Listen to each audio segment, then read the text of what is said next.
Chapter 68. Detective MacDonald took notes as Iris told him the whole story. He nodded while she confessed to stealing keys from Suzanne's drawer, the vault, and finally the bathroom floor of the rotting corpse. The last confession made the detective stop writing. His eyes filled with disbelief and then rage.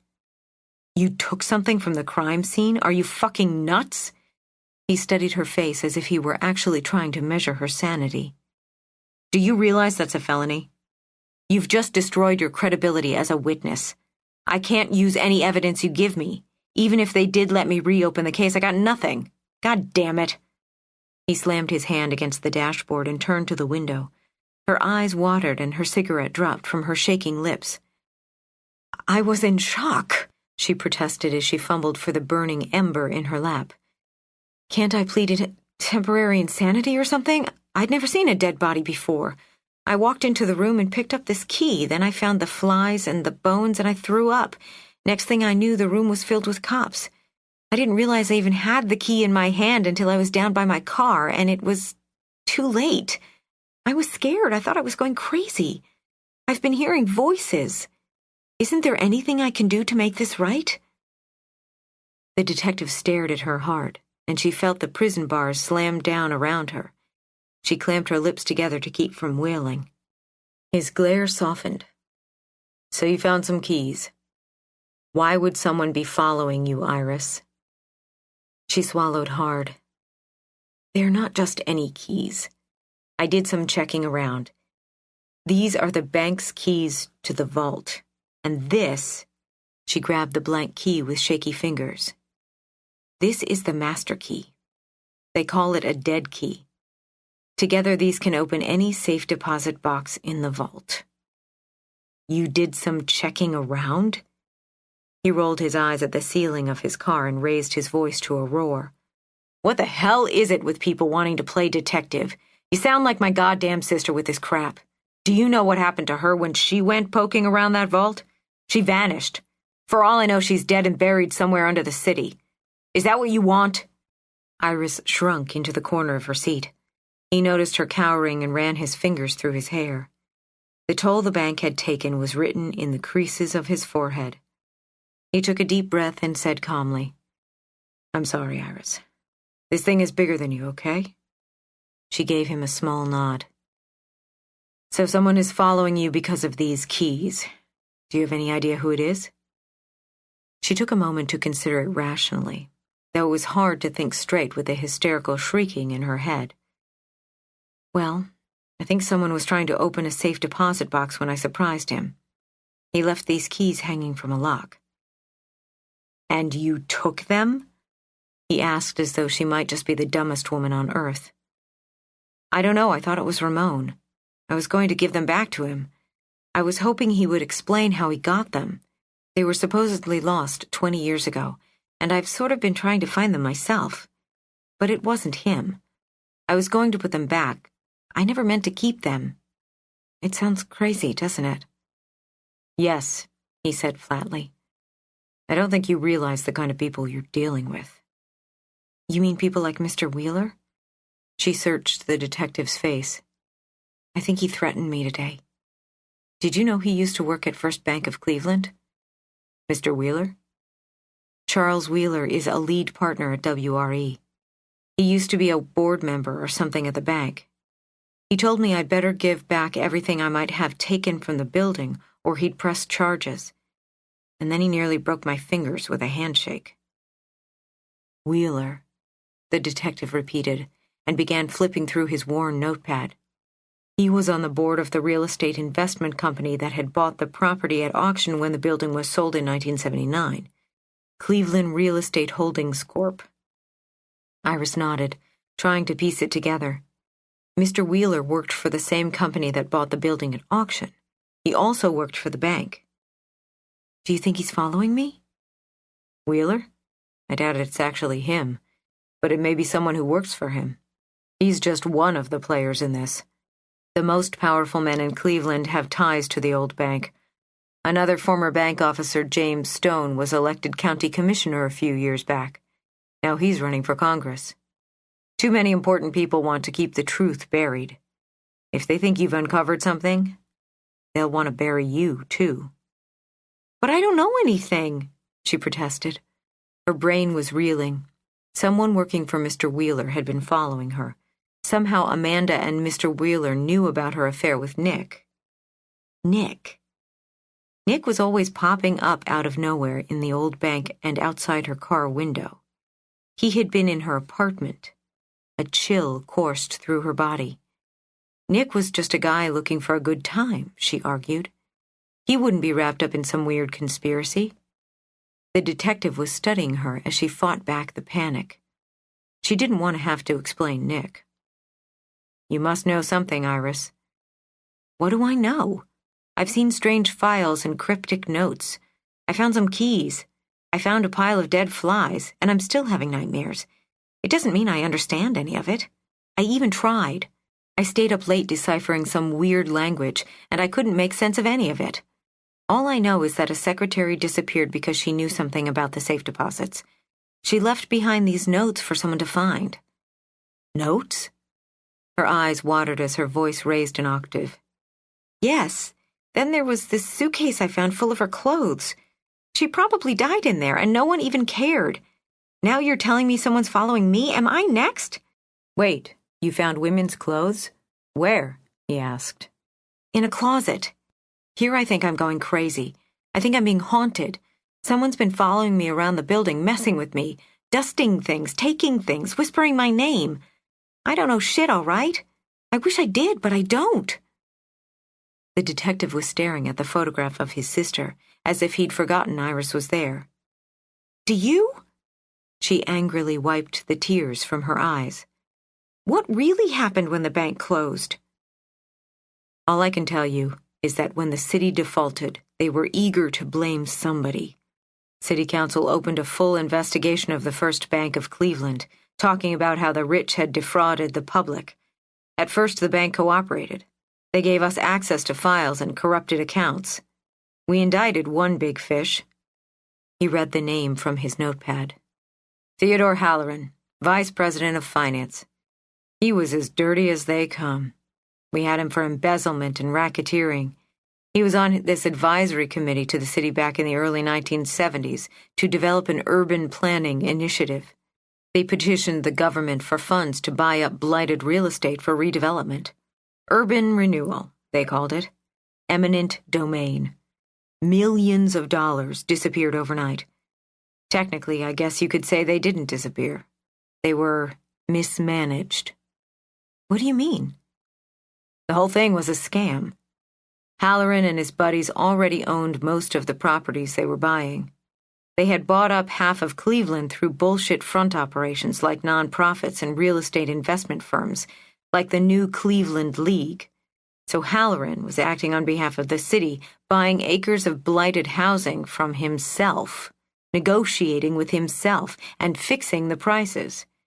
He sold properties to the city at an outrageous profit. What did he care? It was federal money. The money went right into the board's coffers and was never seen again." A freight truck rolled past the loading dock. Iris thought of the black truck she'd seen leaving the old bank.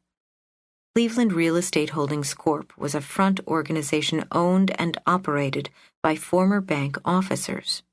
Mr. Wheeler was one of them. They owned the building and were removing evidence. Suzanne had said, "You'd be surprised how many of those fat cat bankers is still around." She was right. They might hide behind different company names, but they were the same people. The detective was still talking. Target neighborhoods got leveled and then completely abandoned.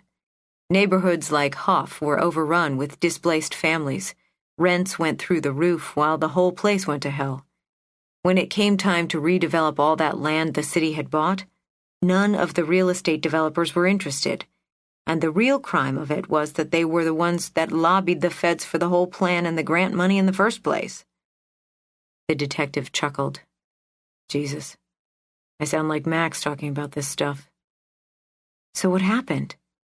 Nothing he was saying was calming her nerves.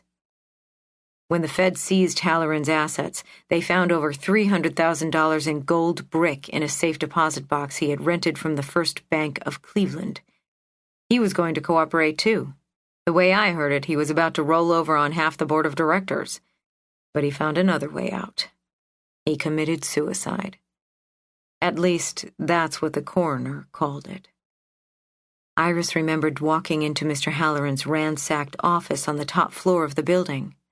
Someone had torn the place apart. People started dropping like flies. Old man Mercer was killed in a car crash. We kept running into dead ends.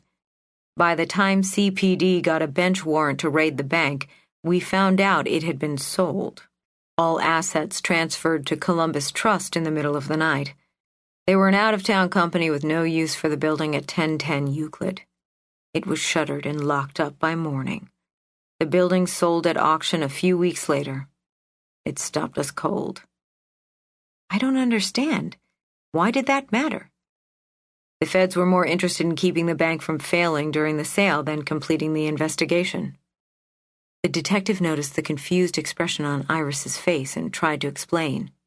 The FDIC insurance on the deposits was over $3 billion.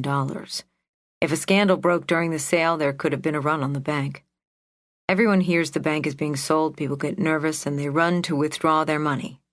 Great Depression stuff. I tried to work through the red tape for weeks, but I was taken off the case. They said I could no longer be impartial due to my personal connection to the bank. Your sister, Iris whispered, and looked back at the picture of Max taped to the dashboard.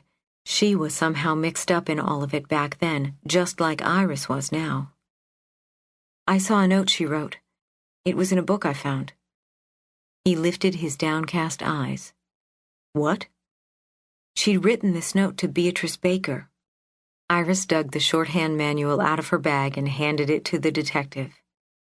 I found these strange notes in Beatrice's personnel file. And then I saw your sister's name in this book. I guess I thought if I could decipher the notes, I might find a clue to where Max went. Iris didn't complete her thought that she'd hoped the detective would show her leniency in return. Did you find anything? He asked, eyebrows raised. Not anything I could make sense of.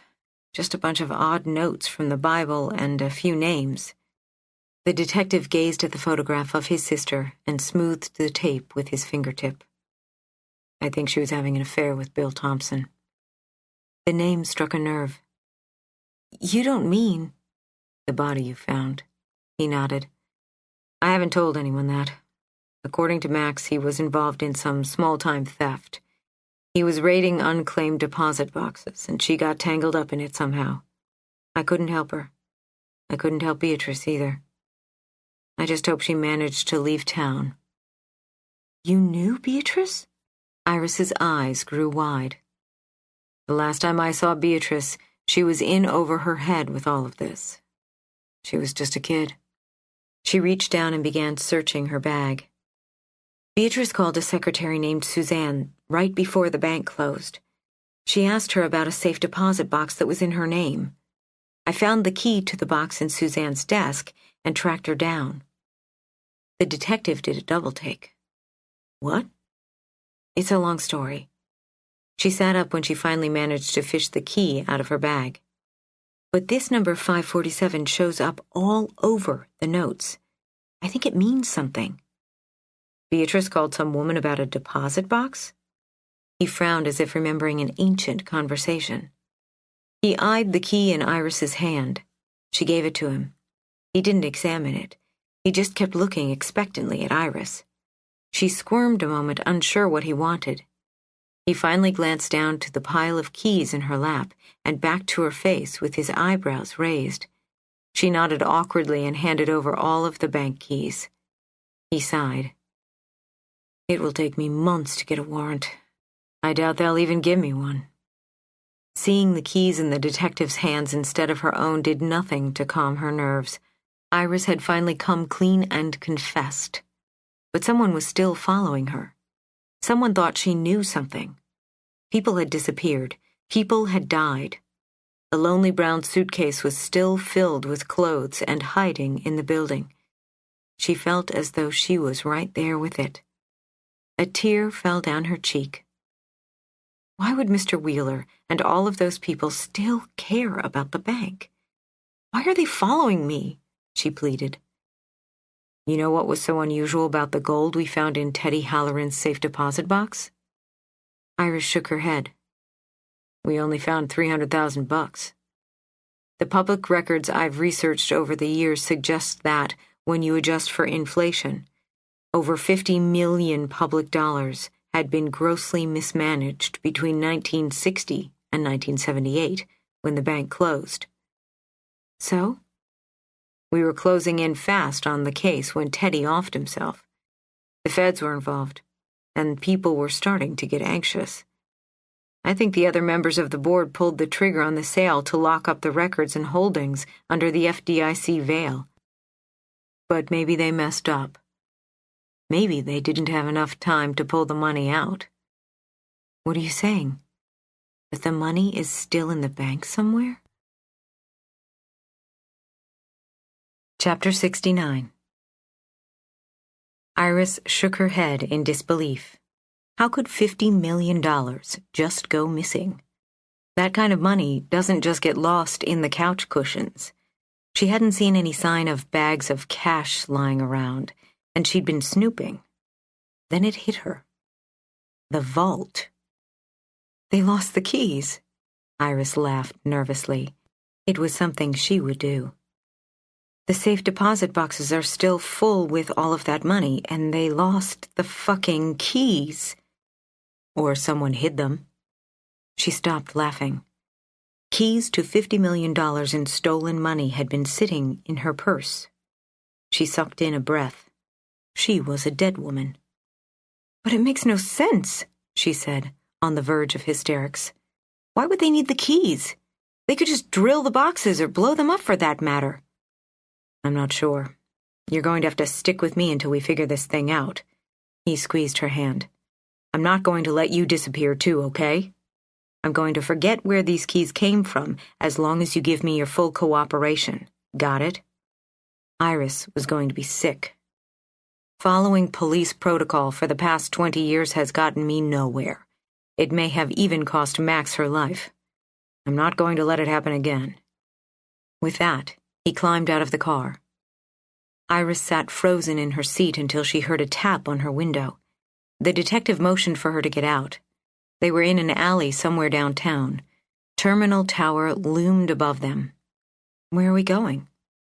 You're going to show me this vault, he said, searching around the alley until he found what he was looking for. I did some checking on those steam tunnels you mentioned. One of them dead ends right here. He walked to a small shed and tried the handle to the door. It was locked. He pulled a pair of metal picks out of his back pocket and knelt down. Iris glanced nervously around the alley. It was broad daylight, but the street was deserted. Everyone was at work, except her. She hoisted her field bag onto her shoulder and fought back the urge to run. Within a few seconds, the detective had picked the lock, and the door swung open. He carefully shut it behind them and clicked on a flashlight. There was a giant hatch on the floor between them. It opened with a loud clank. Detective McDonnell followed Iris down a narrow ladder and into a tiny passageway. She pulled her own Magnum flashlight out of her bag and held onto it for dear life as the two of them headed down the dank tunnel. After what seemed like miles, they reached a brick-lined vaulted room that served as a junction point. Iris had been there before. She took the lead down the narrow passage that ended at the steep metal staircase. The sign above it read, First Bank of Cleveland. The first stair creaked loudly, and her heart skipped a beat. She froze and listened before continuing to climb. At the top, Iris clicked off her flashlight and tried the handle to the access door. It wasn't locked. Daylight trickled down the stairs above them, giving just enough light to find their way across the lower lobby. The red carpet muffled their footsteps as they snuck across the floor toward the vaults in total silence. Iris dug her fingernails into the palm of her hand. This wasn't happening, she told herself. It was just another bad dream. A police officer would not break into a bank. but that's exactly what they seemed to be doing. This was a terrible idea, but she had no choice. She was in danger. Someone knew about the keys. Someone had been watching her. The detective needed her help, and she needed his. There wasn't a better plan, but she searched for one anyway. Maybe she could just try to leave town. The image of an abandoned brown suitcase was still hiding in a closet in her mind. Beatrice had tried to leave too. The round doorway between the lower lobby and the vault corridor stood open. Iris couldn't shake the feeling that they were walking into the open jaws of a beast. All of the red velvet curtains of the private viewing rooms were pulled open except one. It was the shower curtain all over again as Iris stared at the red fabric from across the room. She stopped and strained her ears for the sound of a madman whispering her name. Detective McDonald nudged her. They had to keep moving. Through the round opening, they were greeted by total darkness. Iris felt her way across the marble corridor toward the vault that held over 1,000 safe deposit boxes, each with its own little secret. It felt wrong. Every other time Iris had visited the bank, the fluorescent lights had been buzzing, and Ramon had been wandering the halls. The detective clicked on his flashlight and examined the hundreds of tiny doors.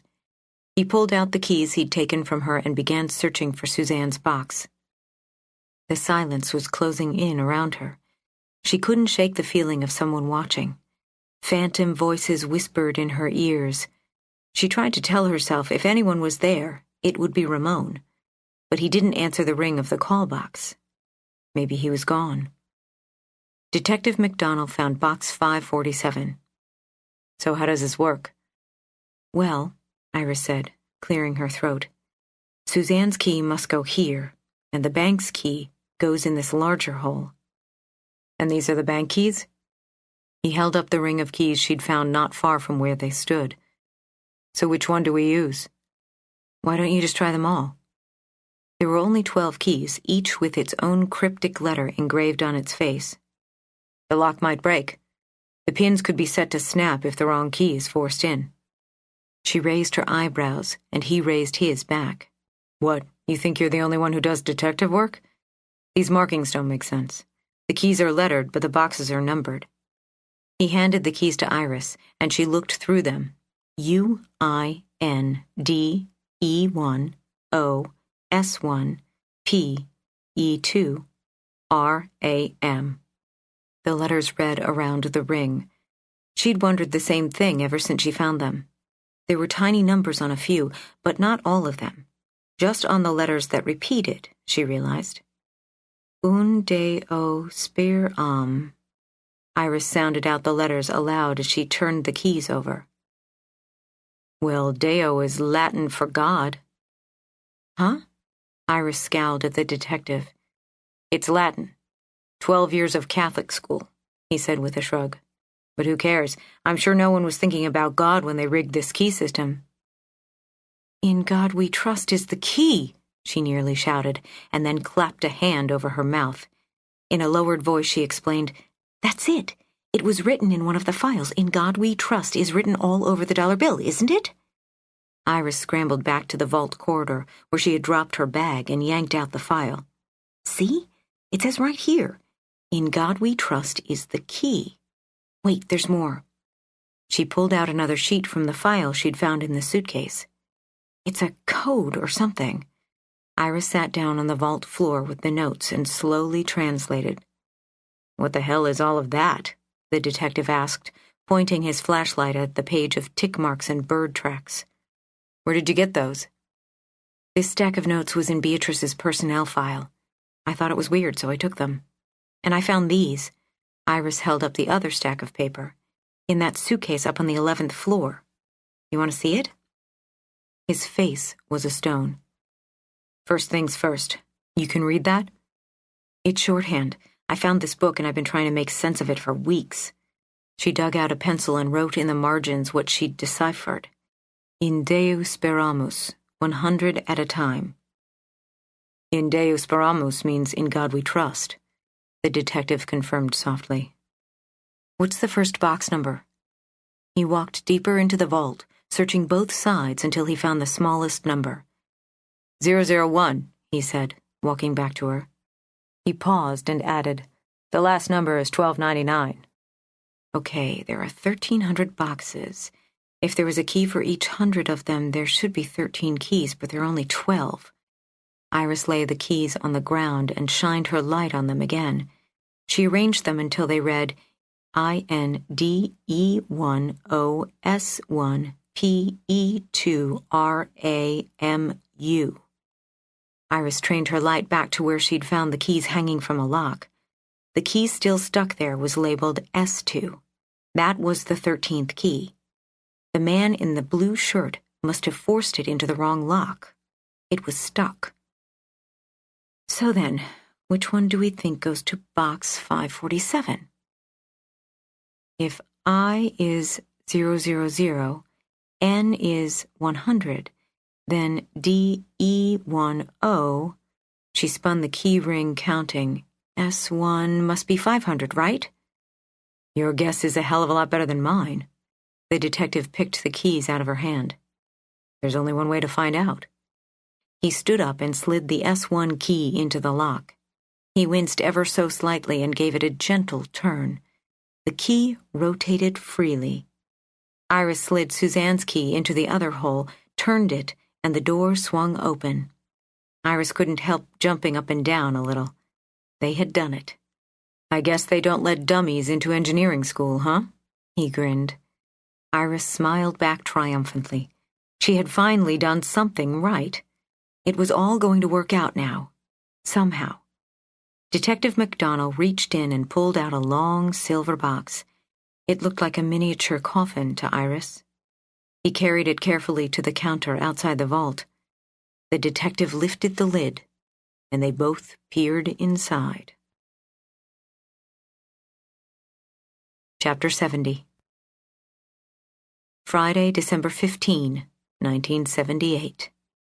A scream tore out of her throat. Beatrice recoiled from the thin fingers she'd felt in the blackness of the tunnel. She lurched backward right into the body connected to the hand. It was moving. Beatrice leapt up to run and cracked her skull soundly on a steam pipe. Camera flashbulbs exploded in her head with pain, and she fell to her knees. She let out a sharp cry and doubled over. A flashlight clicked on, flooding the tunnel like a firebomb. Beatrice sucked in a scream and blindly scrambled through the muck away from whoever held the light. "Beatrice?" A familiar voice croaked behind her. "Is that you? How did you—" "Max?" Beatrice squinted at the light.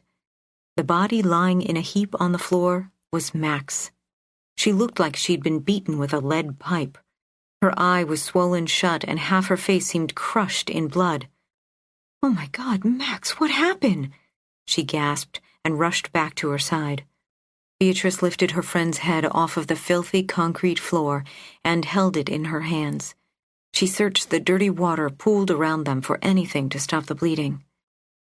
"They found me," she coughed. Her lungs rattled with blood. "Who found you? What happened?" She just shook her head and smiled. One of her teeth had been knocked out. Beatrice's stomach revolted at the sight. "They were too late. I think I got him." As Beatrice's eyes adjusted to the light, she registered the full damage. "We have to get you to a hospital."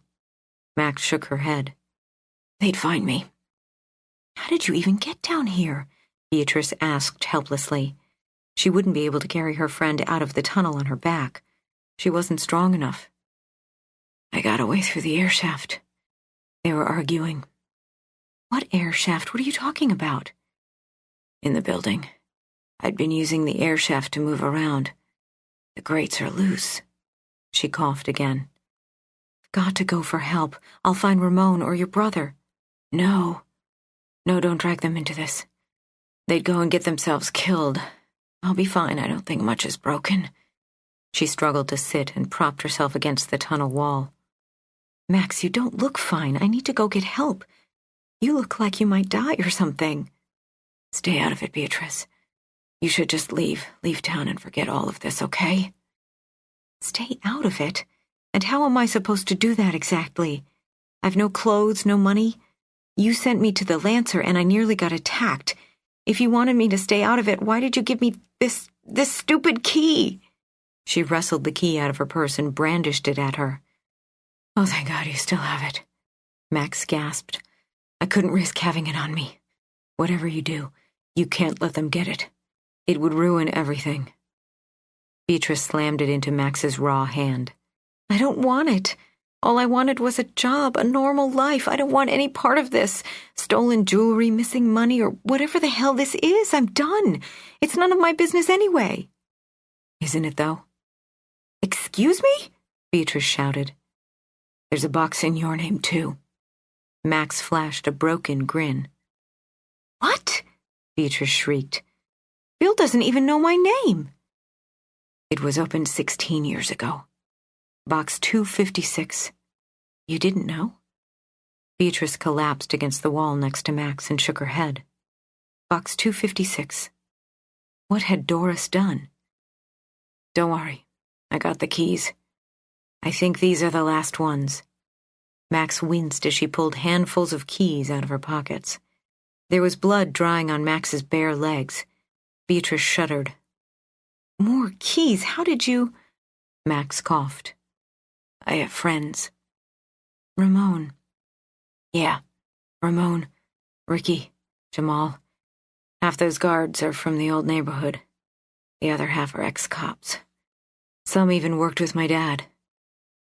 "Bill was right? You were sneaking around stealing things?" "You're one to talk." Max spit blood onto the ground. "I wasn't the one living there." I had nowhere else to go. Someone broke in." "I know. I saw what they did. But they didn't find a thing. And they're never going to find these," Max mumbled, and jingled the keys in her hand. Her eyes fell shut. "Max? Max?" Beatrice jostled her shoulder. She didn't open her eyes. "What's wrong with you? Is this some sort of a game? You need a doctor. You're bleeding. How can you just sit there and smile?"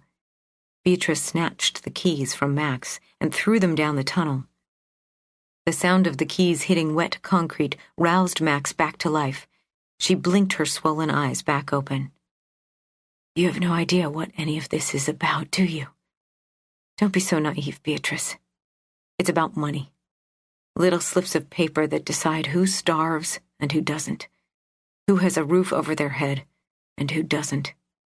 Who gets to sleep in a cushy bed and who has to sleep with some filthy old man to survive. It's who owns what and who owns who and who holds the keys to all of it. Well, I got the fucking keys, and they're not getting them back." Tears were making tracks through the blood on Max's face. "The keys to all of what?" Beatrice shouted. "Diamond necklaces? Other people's jewelry? Is that what you want?" "I think you have me confused with your aunt." Max shot her an accusing look. Beatrice shut her mouth and looked away. "I want Bill and Teddy and Jim and those bastards to pay for what they did to all those people," Max hissed. "Taking their homes, ruining neighborhoods, tearing down this city to line their pockets. I want to expose them for the crooks that they are." "How are you going to do that exactly?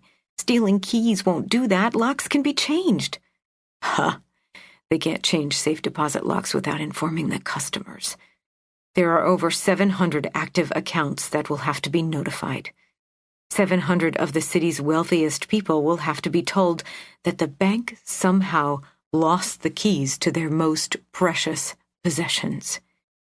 Max closed her eyes and smiled. "They're ruined. The bank is finished." Beatrice frowned. "What about Bill? He has everyone convinced you're to blame for the robberies. For all of it." "And you believe him?" "Of course not. I don't know what to believe anymore." "Me neither. I thought you were my friend. Then I'm looking through the files 2 nights ago, and I find out you have this box. Tell me you knew nothing about it.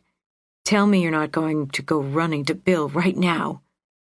Saying the word seemed to make her believe it might happen, and Max began crawling after the keys. "I hate Bill," Beatrice shrieked after her. "I hate Doris, too, for what she did. But she's the only one I had, and she helped me. But it's not right. None of this is right." "What do you know about right, huh? What, are you some sort of angel, Beatrice? You fly up from the shithills to save us all?" Max shouted down the tunnel. "You and I aren't so different, are we, Bea? Why did you leave home, huh? Why is your address a diner and your social security number stolen? Who the hell are you to tell me what's right?" Beatrice sat stricken in the dim glow of the flashlight. She smeared tears with her hand and finally managed, "You gave me the key and I kept it safe. I could have given it to Bill days ago. What more do you want from me?"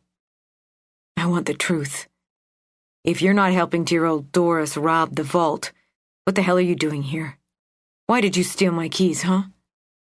"Your keys?" Beatrice pressed her back to the tunnel wall. She had taken over 50 keys right out of Max's hiding place. "I'm sorry, I was just trying to find the one you took from my aunt." "Why is it so important to you, huh? What are you doing down here in a tunnel in the middle of the night?" Max pointed the flashlight into Beatrice's eyes. It was cold. I had to get someplace warm." "Bullshit. You're honestly telling me you don't have anywhere else to go?"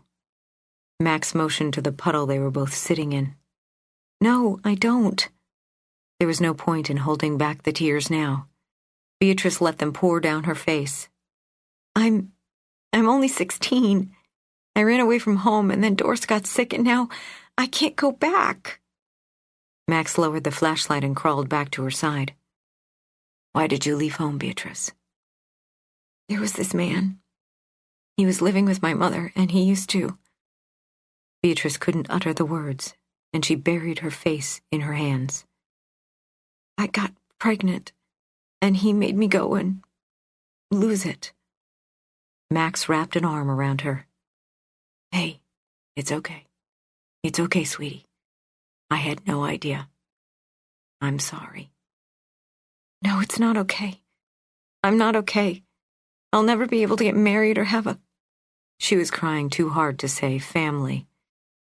Beatrice hadn't spoken of it to anyone, not even her aunt. For all of her faults, Doris had taken her in without asking questions, despite the fact that they had never met. The only way Beatrice even knew how to find the woman was from the return address on the birthday card she'd received that year. Doris had always sent her a card on her birthday. Beatrice shook with sobs. "We're more alike than I thought." Max kissed the top of her head. Beatrice struggled to regain her composure. She couldn't bring herself to look Max in the eye. "I lost a baby, too." Max wiped blood from her chin. "Tony told me. I'm so sorry, Max." "Tony." Max shook her head, then cleared her throat. "I had nowhere to go. I slept under bridges and in bus stops. And then I met this guy.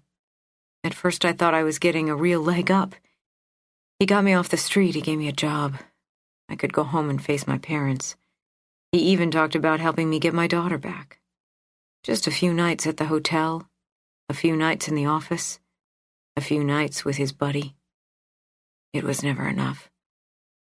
After a while, he stopped talking to me about Mary.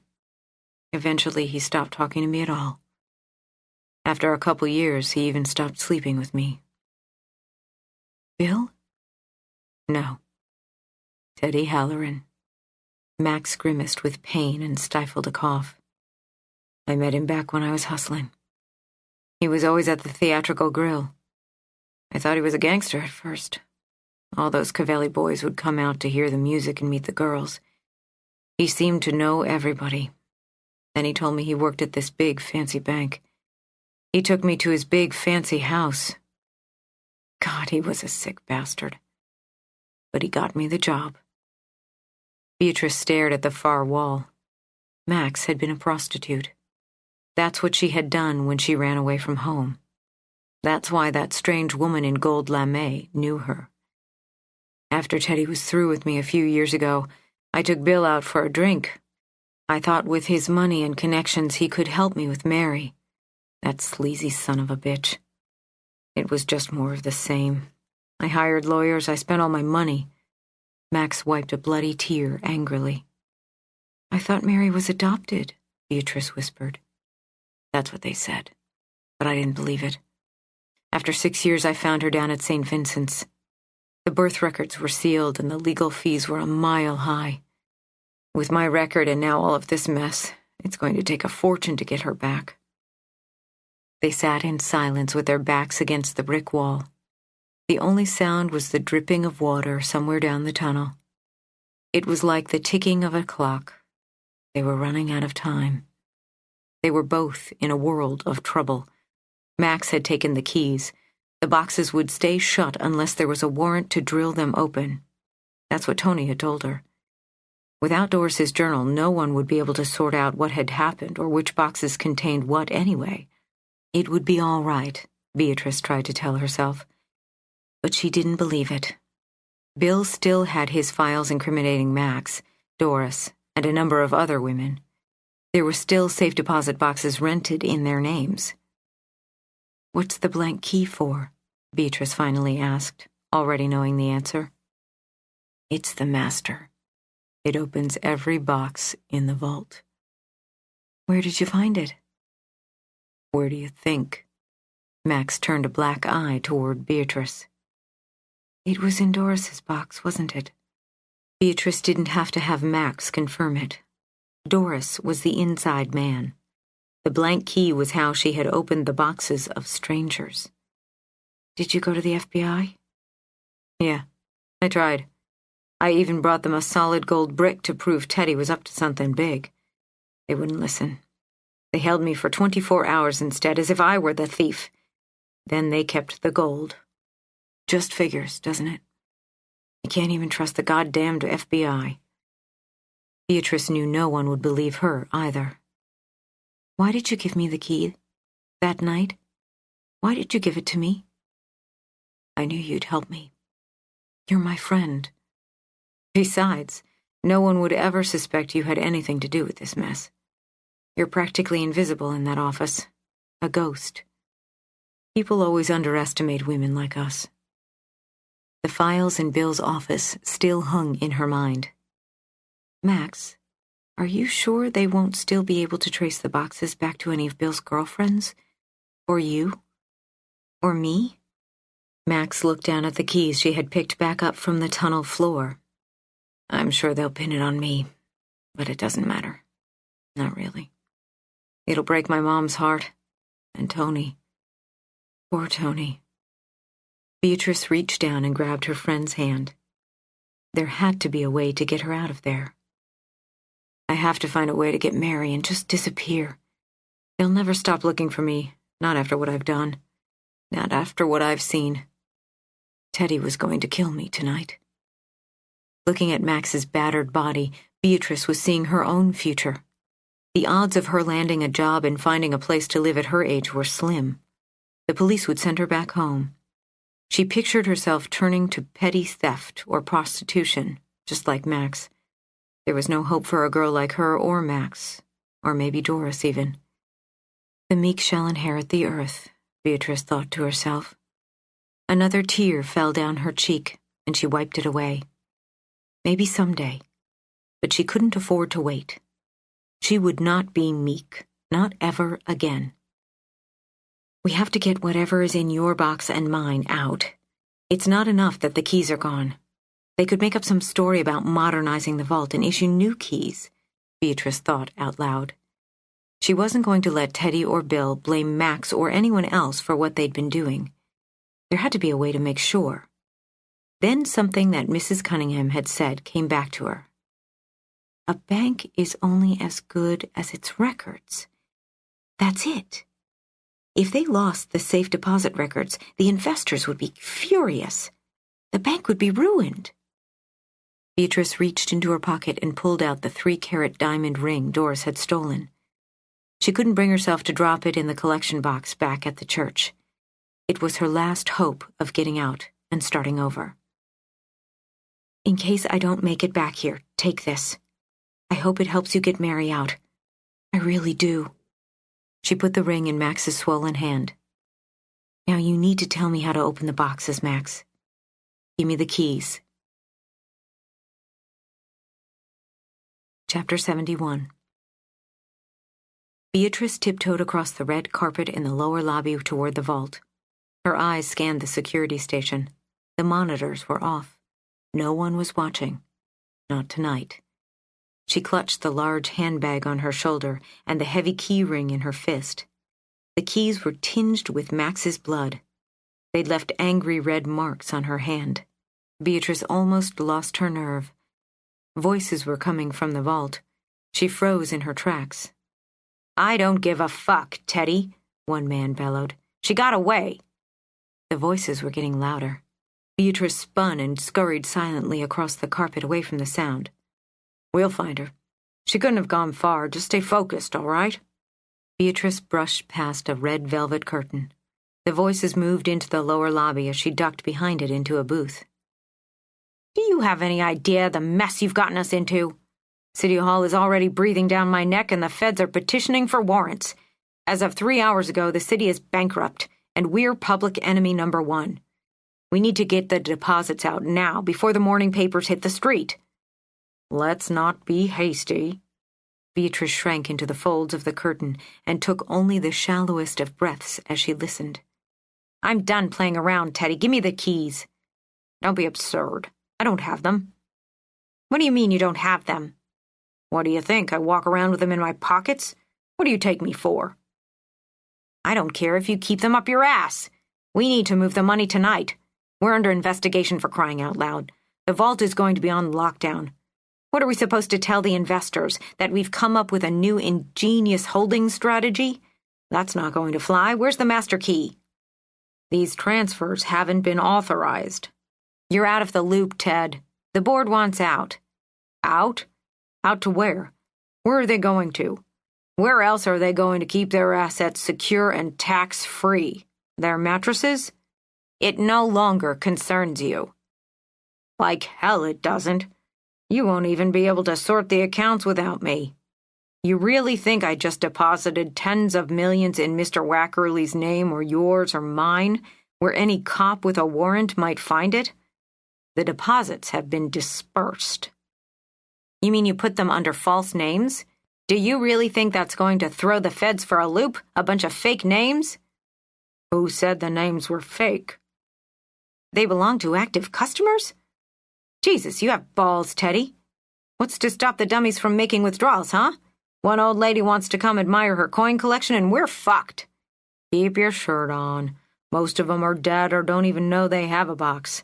That meathead Thompson's been feeding me dead boxes for years. It's part of our little arrangement for me ignoring his indiscretions. Indiscretions? Is that what you call homicide these days? Don't you read the papers? That was a hit and run. And it was 4 goddamned years ago, water under the bridge. Beatrice's eyes widened. Homicide. Rhonda Whitmore was murdered. There was a loud sigh. This whole scheme is just like you, Teddy. Too risky. You said it would be easy. You sold the finest families in town on a legitimate, high-yield investment. Sure, they turned a blind eye to the fact it was too good to be true, to be legal. But do you really think they're going to let you drag them through the mud now? The money's not worth the risk. What money comes without a little risk? It's a dirty business, Jim. Well, it's simply gotten too dirty. Now that bimbo of yours, Maxine, is causing trouble. Your drunk son was caught red-handed in the vault just last week. The money isn't secure. Leave Randy out of this. I'll handle him. Like you handled the investments? We needed to protect our interests, damn it. When the feds moved in, we had to start making adjustments. Who authorized those adjustments? When the gold market opened up, we had to get in. Nixon fucked us all when he started printing money, and you know it. Our cash assets would have dwindled down to kindling with this inflation. We had to get into commodities. Teddy's voice was growing louder and more erratic. You really thought you could start stockpiling gold and no one would notice? Jim asked.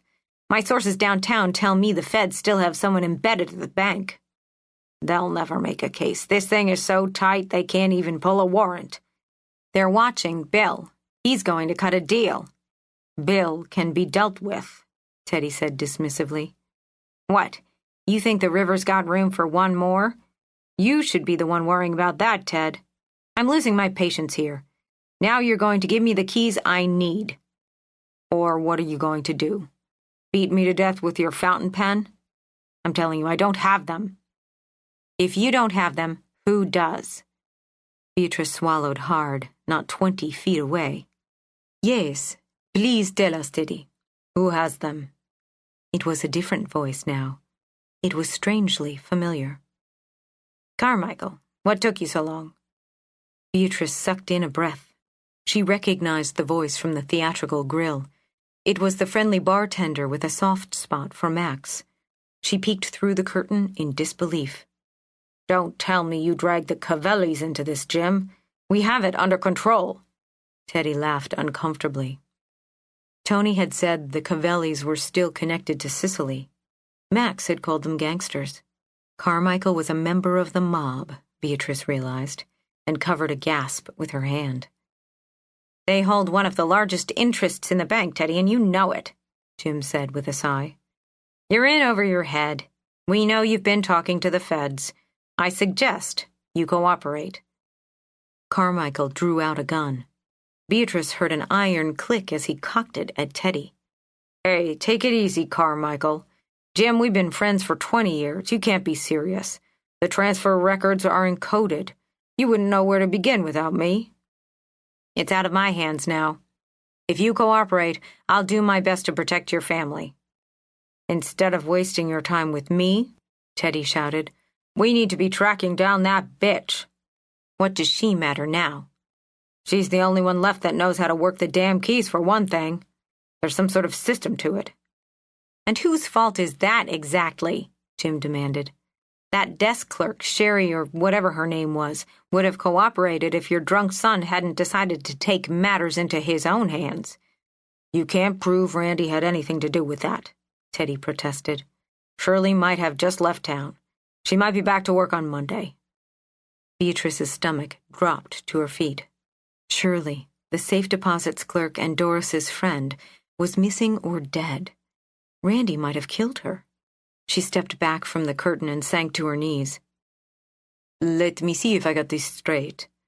Are you telling me you stashed over $50 million in that vault, and you don't even know how to open it? Carmichael chuckled. You fucking bankers. Never want to do nothing yourself. Did it ever occur to you the help might get wise? That's enough, Carmichael, Jim said, and put his hand up toward the bartender. If some secretary can figure it out, we'll manage. What else can you tell us, Teddy? If I talk, what's to stop you from pulling that trigger, huh? I want to speak to Alistair. Who do you think sent us? Jim sighed. Carmichael, will you please? There was a muffled yell and several thumping sounds. Then nothing. Beatrice stayed crouched behind the curtain, staring into the dark. The bankers were hiding gold in the safe deposit vault for the richest families in town. Teddy said Bill had been feeding him debt boxes for years. Boxes Doris and Bill had raided, no doubt. After Rhonda Whitmore's name showed up in Doris's journal, the withdrawals became more frequent. Bill had looked like he'd seen a ghost the day Rhonda showed up at the bank. That's what Max had said. He was finally caught in the act. But instead of handing him and Doris over to the authorities, Teddy saw an opportunity. The bizarre codes on the pages she'd sorted for Randy suddenly made sense.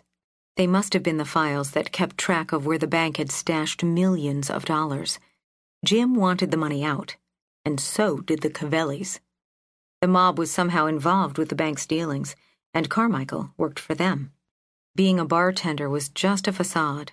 Beatrice hadn't known him at all. But Tony and Max had known him, she realized. Tony was a police detective. He was the one who told her about the Cavellis in the first place. He must have known. Every word Carmichael might have overheard at the bar replayed in her mind. Her conversations with Tony about snooping around the bank, the missing safe deposits, the missing master key. Maybe Tony had wanted Carmichael to hear. The old man pointed the gun at Teddy in her head. Maybe the Cavellis would bring down the bank if law enforcement failed. No one, not even Tony, suspected that she and Max had the power to do anything but run. Max was right. They all underestimated women like them. Beatrice stepped out from behind the curtain with the keys in her hand and crept toward the vault. Chapter 72. Friday, August 28, 1988. A black and white photograph of two women looked up from box 547 in the yellow glow of the detective's flashlight. They were smiling. The glass in the silver picture frame was cracked. Iris picked it up and handed it to Detective McDonald. Underneath it, she found a brown leather book and a candle. That was it. "What the hell is this?" Iris said out loud. She couldn't believe Beatrice had called Suzanne Peplinsky in 1978 over a photograph. She couldn't believe she'd just broken into the bank for one. It wouldn't solve any of her problems. "What's in the book?" the detective whispered, placing the photograph back in the box. Iris flipped it open. It was filled with numbers. She flipped and flipped, but found nothing but more numbers in blue and black ink, until something red caught her eye. "Who is Rhonda Whitmore?" She tilted the page toward the detective. "You've got to be kidding me. She was the woman Max claimed was murdered in 1974. He grabbed the book and began thumbing through the pages. All these numbers read like transactions. Transactions? Iris picked up the candle. It was just a cheap red votive that had never been burned. "I think this may be a record of the deposit box robberies. See here? This must be Rhonda's box number 855. And here's what was inside. $50,000. The detective pointed to the line he was reading, but Iris was hardly paying attention. A piece of paper had fallen from the bottom of the votive.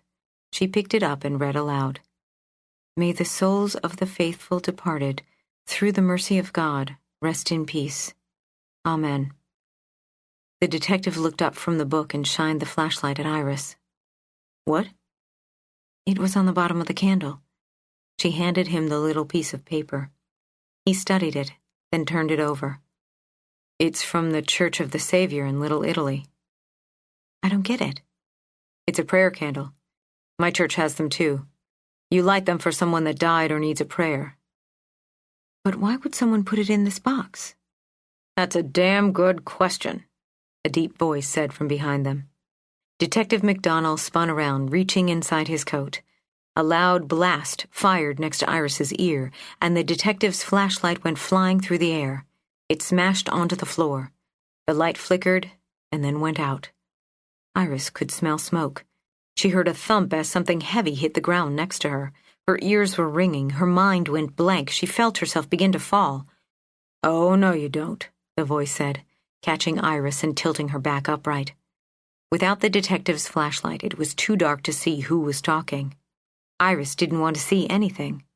All she could hear was her heart pumping blood in and out of her throbbing ears. Her lungs refused to breathe. The world swam out of focus. The overhead light switched on abruptly, making her blink. The red candle was still sitting in the deposit box. She kept her eyes on it, refusing to acknowledge the man behind her, until he touched her shoulder. She jerked away, but her foot bumped into something big and still on the ground. It was Detective McDonald. She felt her stomach heave and vomited into the open box. The man behind her chuckled. It sounded muted and far away. "Well, that's fitting, isn't it? That's exactly how I feel about the whole thing." The calm laughter made her heave again. The voice wasn't completely unfamiliar. "Turn around, Iris," he commanded. The sound of her name made the ringing in her ears go quiet. She shook her head. She didn't want to see his face. "Turn around," he barked. A large hand grabbed her shoulder and twisted her until she could see the gunman. She couldn't make out his face, just features. A jutting jaw, hard eyes, and glistening teeth pulsed in and out of focus. "Sorry to make such a dramatic entrance, But he was reaching for his gun. I really had no choice. It was self-defense. You'll back me up on that, won't you?" He pressed his gun between her eyes. The barrel was still hot. Iris stopped breathing and nodded. "You don't have any idea who I am, do you?" She shook her head, although she was now certain she'd seen him before. "Well, I know you, Iris. I know all about you. Your late mornings, your drinking, your boredom. I've been watching you from my desk for months. Still nothing?" He chuckled again. "My office is 3 doors down from Charles Wheeler's. A true professional would know that. But you're not a true professional, are you, Iris? You and your little rebellions. You're rifling through file drawers, you're sneaking around." He paused and brushed her cheek with the back of his hand. Iris recoiled but was backed against the counter. He kept talking. "I was once a lot like you. Stuck in a dead-end life looking for something better. Looking for a way out. Well, you certainly found one, didn't you?" She had to say something, if only to make him stop touching her. Have you been following me?" she whispered, not daring to look in his eyes. "I'm not the only one. You've managed to piss off a lot of people, Iris. Nobody wanted that dead bastard to ever see the light of day." "You knew him?" "You could say that. But the last time I saw Bill, he didn't look so chewed up." He grinned at her viciously, and her stomach lurched. "What do you want?" she whimpered. "What does any man want?" he demanded. "I'm guessing you haven't the first clue. You probably think it's money, right?" She stared into the vault behind him, too scared to speak. "Wrong, Iris, wrong." He slammed his hand on the counter and made the metal box jump. Iris felt it like a slap. "Money is just a means to an end. I want something far more valuable than money. Respect. I've always wanted respect. And after all these years, I'm finally taking it. I recommend you try it sometime. Getting laid off was no picnic, right?" Iris shook her head, watching the gun.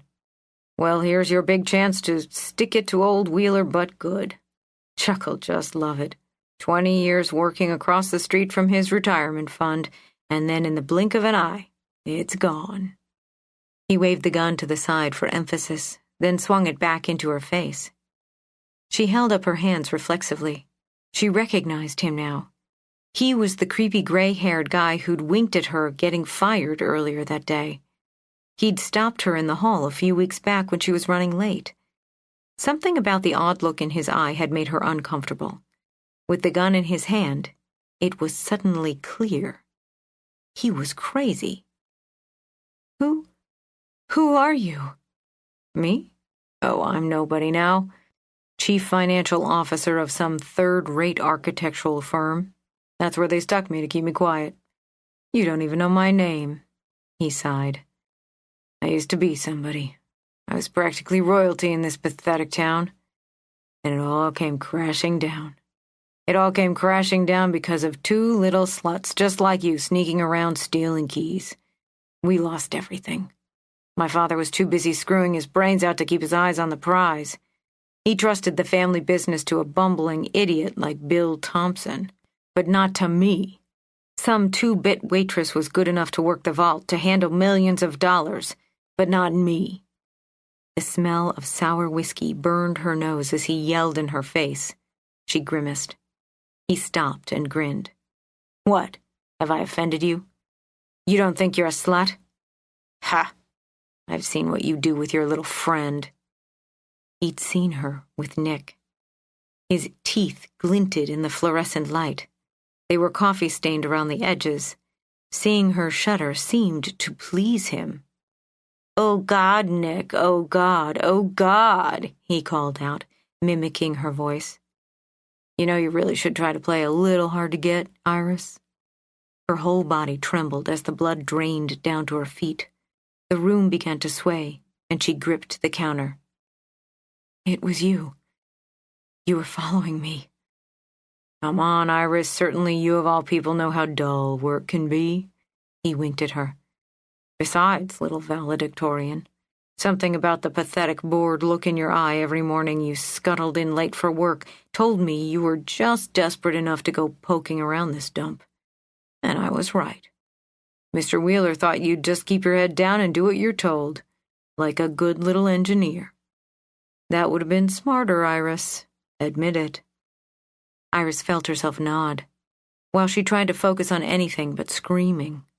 Maybe this man was the one who told everyone at the office about her sleeping around. Maybe Nick had nothing to do with it. Her mind scrambled for something to say. It was you in the vault that day. Why did you leave the keys? She asked. Leave the keys? Do you really think I'm not stupid? Do you?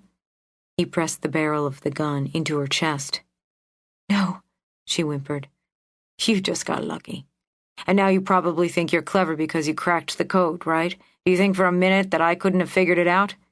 He couldn't have, but I could, damn it. His finger seemed to twitch on the trigger.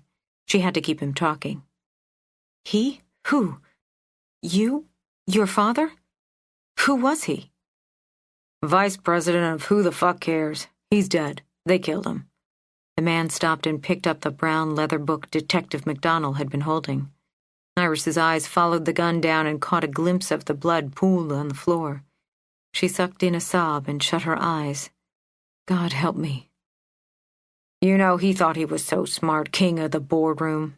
Guess he didn't realize that when he lost the keys to all that money, his golfing buddies weren't going to take it so well. He pointed the gun toward the vault. Get in there. Iris obeyed and scrambled away from the blood. He followed her in. You know, they called it a suicide. But how many suicides go to the trouble of breaking all of their own fingers before blowing their brains out, I ask you? They needed a scapegoat. Someone to feed to the feds. They froze our assets. They auctioned off our estate. They left me with nothing and stuck me in a 2-bit firm under Wheeler's thumb. They all counted me out, the bumbling son. But they had no idea who they were dealing with. He was growing more and more agitated as he talked, and Iris inched her way to the back of the vault. He stepped even closer. Every filthy dollar they stashed in this place, I heard about it. Bill couldn't keep track of the paperwork between banging secretaries. I read the files. I was getting the old man right where I wanted him. And then those 2 bitches came along. Who? Iris breathed. Shut up. He pointed the gun in her face and backed her against the far wall. Nosy bitches like you are always asking questions you shouldn't, and taking things you shouldn't. He slapped her hard across the face. The force knocked her into the side wall in a white flash of pain. You came along and found Bill's chewed-up corpse. That nearly ruined everything. The feds almost blew the doors off this place, but Dad's old friends weren't going to let that happen. As it turned out, you did me a favor, didn't you? He stormed out of the vault and back to the detective's still body. He rolled him over with his foot. The detective's eyes stared upward lifelessly. Iris sank to her knees with a sob. He was really dead. There was no saving her now. The loud clank of a gun, a flashlight, a pair of handcuffs, and a key being slapped onto the counter echoed down the metal vault where she was trapped. I'm finally going to make one of you cunts useful. He threw the dead key at her head. It hit her in the neck and clinked to the ground. Get to work. Chapter 73. For the next hour, the man barked box numbers from the little brown book that had been hidden in box 547, and Iris opened doors at gunpoint. The first box she pulled out sent her crashing to the ground with 100 pounds on her chest. The gunman leapt into the vault and yanked it off of her. He threw back the lid and laughed softly. 4 gleaming gold bricks lay inside it. He picked one up and kissed it. Here's to commodity trading, Dad. Giddy, he carried it out and crossed the corridor to the other vault door. Do you have any idea what a good delivery bar is worth these days? Iris stared dumbly as he pulled a huge metal cart over from across the hall. There were 3 large filing cabinets stacked on its flatbed. Run, a voice in her head screamed. but by the time she'd managed to get back to her feet, the cart was blocking the vault entrance. "Every single one of these babies can fetch over $117,000 if you can move them." He motioned for her to bring the other bricks over. They each weighed over 20 pounds. She carried them one at a time and deposited them into a file drawer, not saying a word. "I see you thinking over there, Iris. You want to know why they didn't just drill the boxes open years ago? Why did they let it sit through the gold boom of the 80s, right?" He pointed the gun at her. "Right?" She stiffened and nodded obediently. "Why don't piranhas just devour each other in a fish tank, huh? They're cannibals too. The answer, you twit, is politics." He grinned, pleased with himself. "The records were scrambled. If any of the families touched a drill, the others would have eaten them alive. It was a 20-year détente. They've been waiting for each other to die. I wish I could be there to see their faces when they realize that they've been had." Her arms went slack as he talked. She only comprehended a fraction of what he said. Then he pointed the gun at her head. "Box 357. The stack of gold bricks grew 4 at a time as she opened the doors. He seemed to enjoy watching 100 pounds of gold fall on her. After the third box nearly broke her foot, he was howling. Iris started yanking the boxes out and dodging them as they banged to the floor, as loud as gunshots, making her flinch. A few boxes were filled with cash and jewels, but most were filled with the god-awful weight of gold. Her arms grew rubbery from lifting the bars up from their containers and walking them to her captor. The man grabbed her field bag from the corner and dumped its contents out.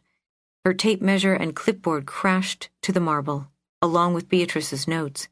He didn't give any of it a second glance and ordered her to dump the cash and jewelry inside the bag. The 9th box was empty, except for another red votive candle. He motioned for her to hand it over. She cringed when his hand brushed hers. "Though I walk through the valley of the shadow of death, I will fear no evil," he read, and then smirked. "That's good advice for you, Iris. Now, where were we? 885. Iris lost track of how much money, how many diamonds, and how much gold went through her hands. Her eyes wandered down the endless row of doors. There was no way that they could open them all before someone found them there. But that wasn't the plan. The man called another number from the book. He was only checking boxes listed in the ledger. To keep her mind from cracking, she did the numbers in her head. If each gold brick was worth $117,000, how many bricks would it take to make $1 million? She could barely keep track of the keys as the gun traced her steps, but she forced her brain to keep churning. After opening 2 more boxes of gold brick, she'd figured it out. It would take about 8.5 bricks to make $1 million. There were at least 40 bricks stacked inside the filing cabinets already, but the detective had said over $50 million had gone missing. That was over 400 bricks. It could even be more. God knows what the price of gold was back in the 1970s. How are you going to get these out of here?" she asked, rubbing her aching arms. The cart would weigh a ton. "Always the engineer, huh, Iris? Don't worry. The truck won't be here for at least an hour.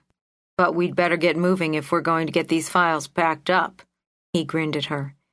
That was how he would escape detection, she realized, hiding the gold in file cabinets and hauling them away in another black truck.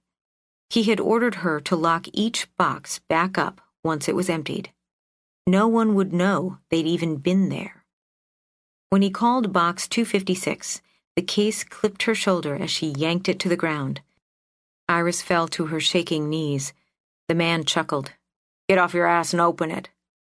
Inside was another red candle, along with hundreds of keys. These were the missing keys, she realized, running her hands over them. They weren't lost. Someone had hid them, just as the detective said.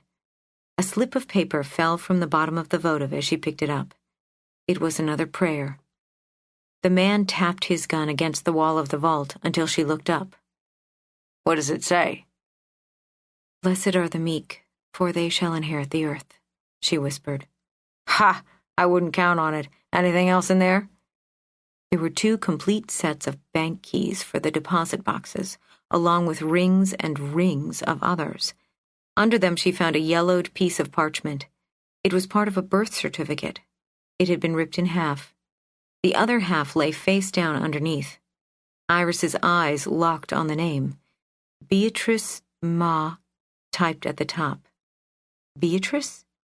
She risked a second look and saw the birth date was June 12, 1962.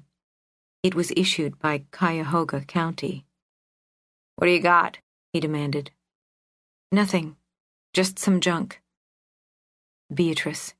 Seeing the name gave Iris a jolt of adrenaline. It was a message.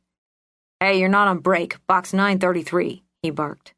Iris pulled herself back to her feet, her mind racing. "The meek shall inherit the earth" had been scrawled in Beatrice's file. Beatrice must have put it there. She had left the red candle. Beatrice had been in the vault. It was her birth certificate in box 256. She had locked away all those keys in the same box. She had left key 547 in Suzanne's desk. Beatrice called Suzanne to tell her about the box. Beatrice wanted it to be found. "Beatrice," she whispered. "What did you say?" the man demanded. "Nothing. I was just praying." "This isn't fucking church. We have a job to do, Miss Latch. Now get back to work." He threw a red candle at her. It hit her hard in the arm, but Iris hardly noticed. Beatrice was the reason the vault had stayed locked. She had hidden the keys. Somehow a lowly secretary had beaten the most powerful men in town. Beatrice had brought down the bank. Iris dumped the pieces of birth certificate and the keys into the trash can he'd thrown next to her. Unable to tear her eyes from the yellow paper, Beatrice was born in 1962.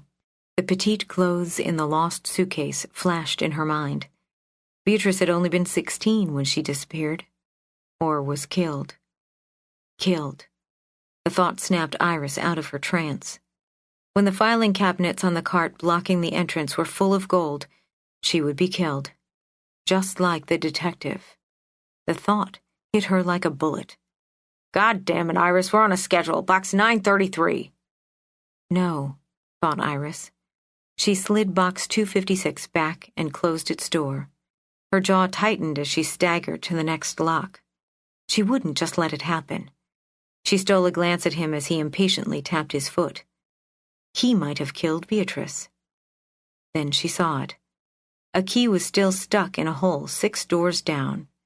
Detective McDonnell had said the pins might be set to break if the wrong key was forced in. That must have happened when the man in the blue shirt lost his keys. It had been him, she realized, looking at the gunman. He was that stupid. It was her only chance. She clicked past the correct key for box 933 and grabbed a different one.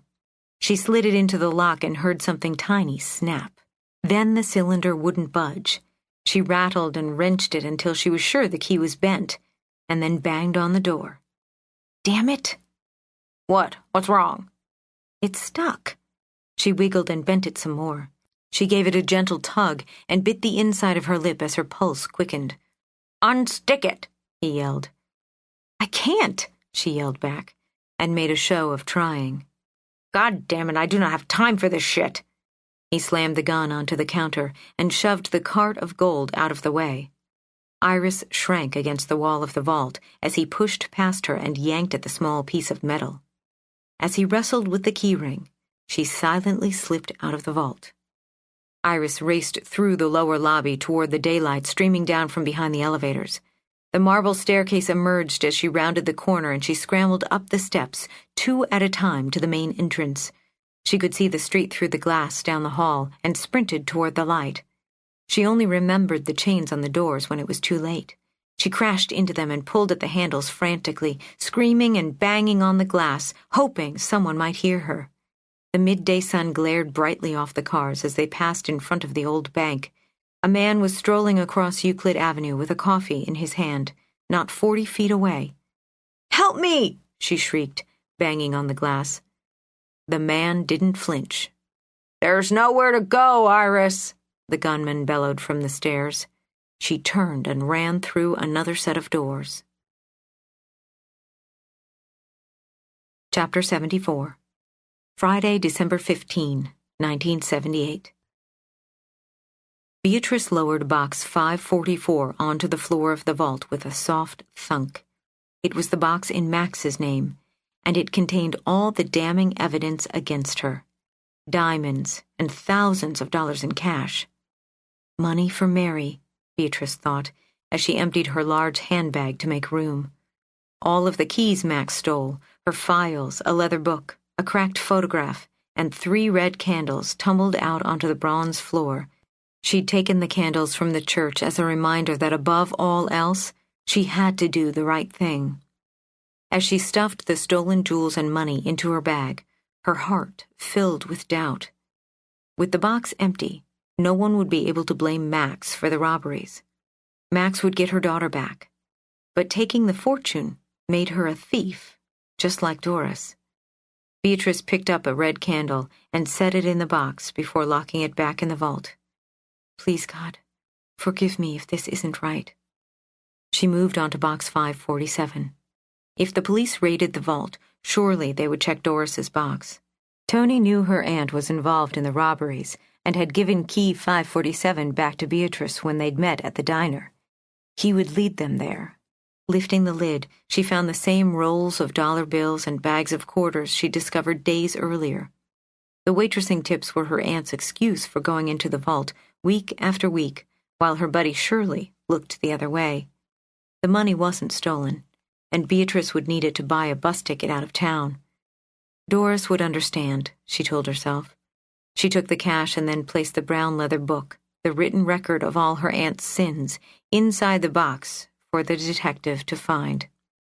I'm sorry, Doris, she whispered. She laid the picture of her aunt and mother smiling into the box. It would be the last time she saw any trace of Doris. Beatrice said a silent prayer and set a candle inside with the photograph, then snapped the door shut. Box 256 was the one in Beatrice's name. She opened it last, not knowing what might lay inside, and not sure she wanted to know. Her heart sank when she saw that the box was filled to the top with stolen jewelry. Beatrice would surely go to prison if Tony or anyone else found it. Damn it, Doris, she thought, lifting handful after handful out of the box and into her bag. How am I ever going to make this right? A yellow piece of paper emerged from under the pile. Beatrice picked it up and stopped breathing when she saw the name typed at the top. Beatrice Marie Davis. Born June 12, 1962.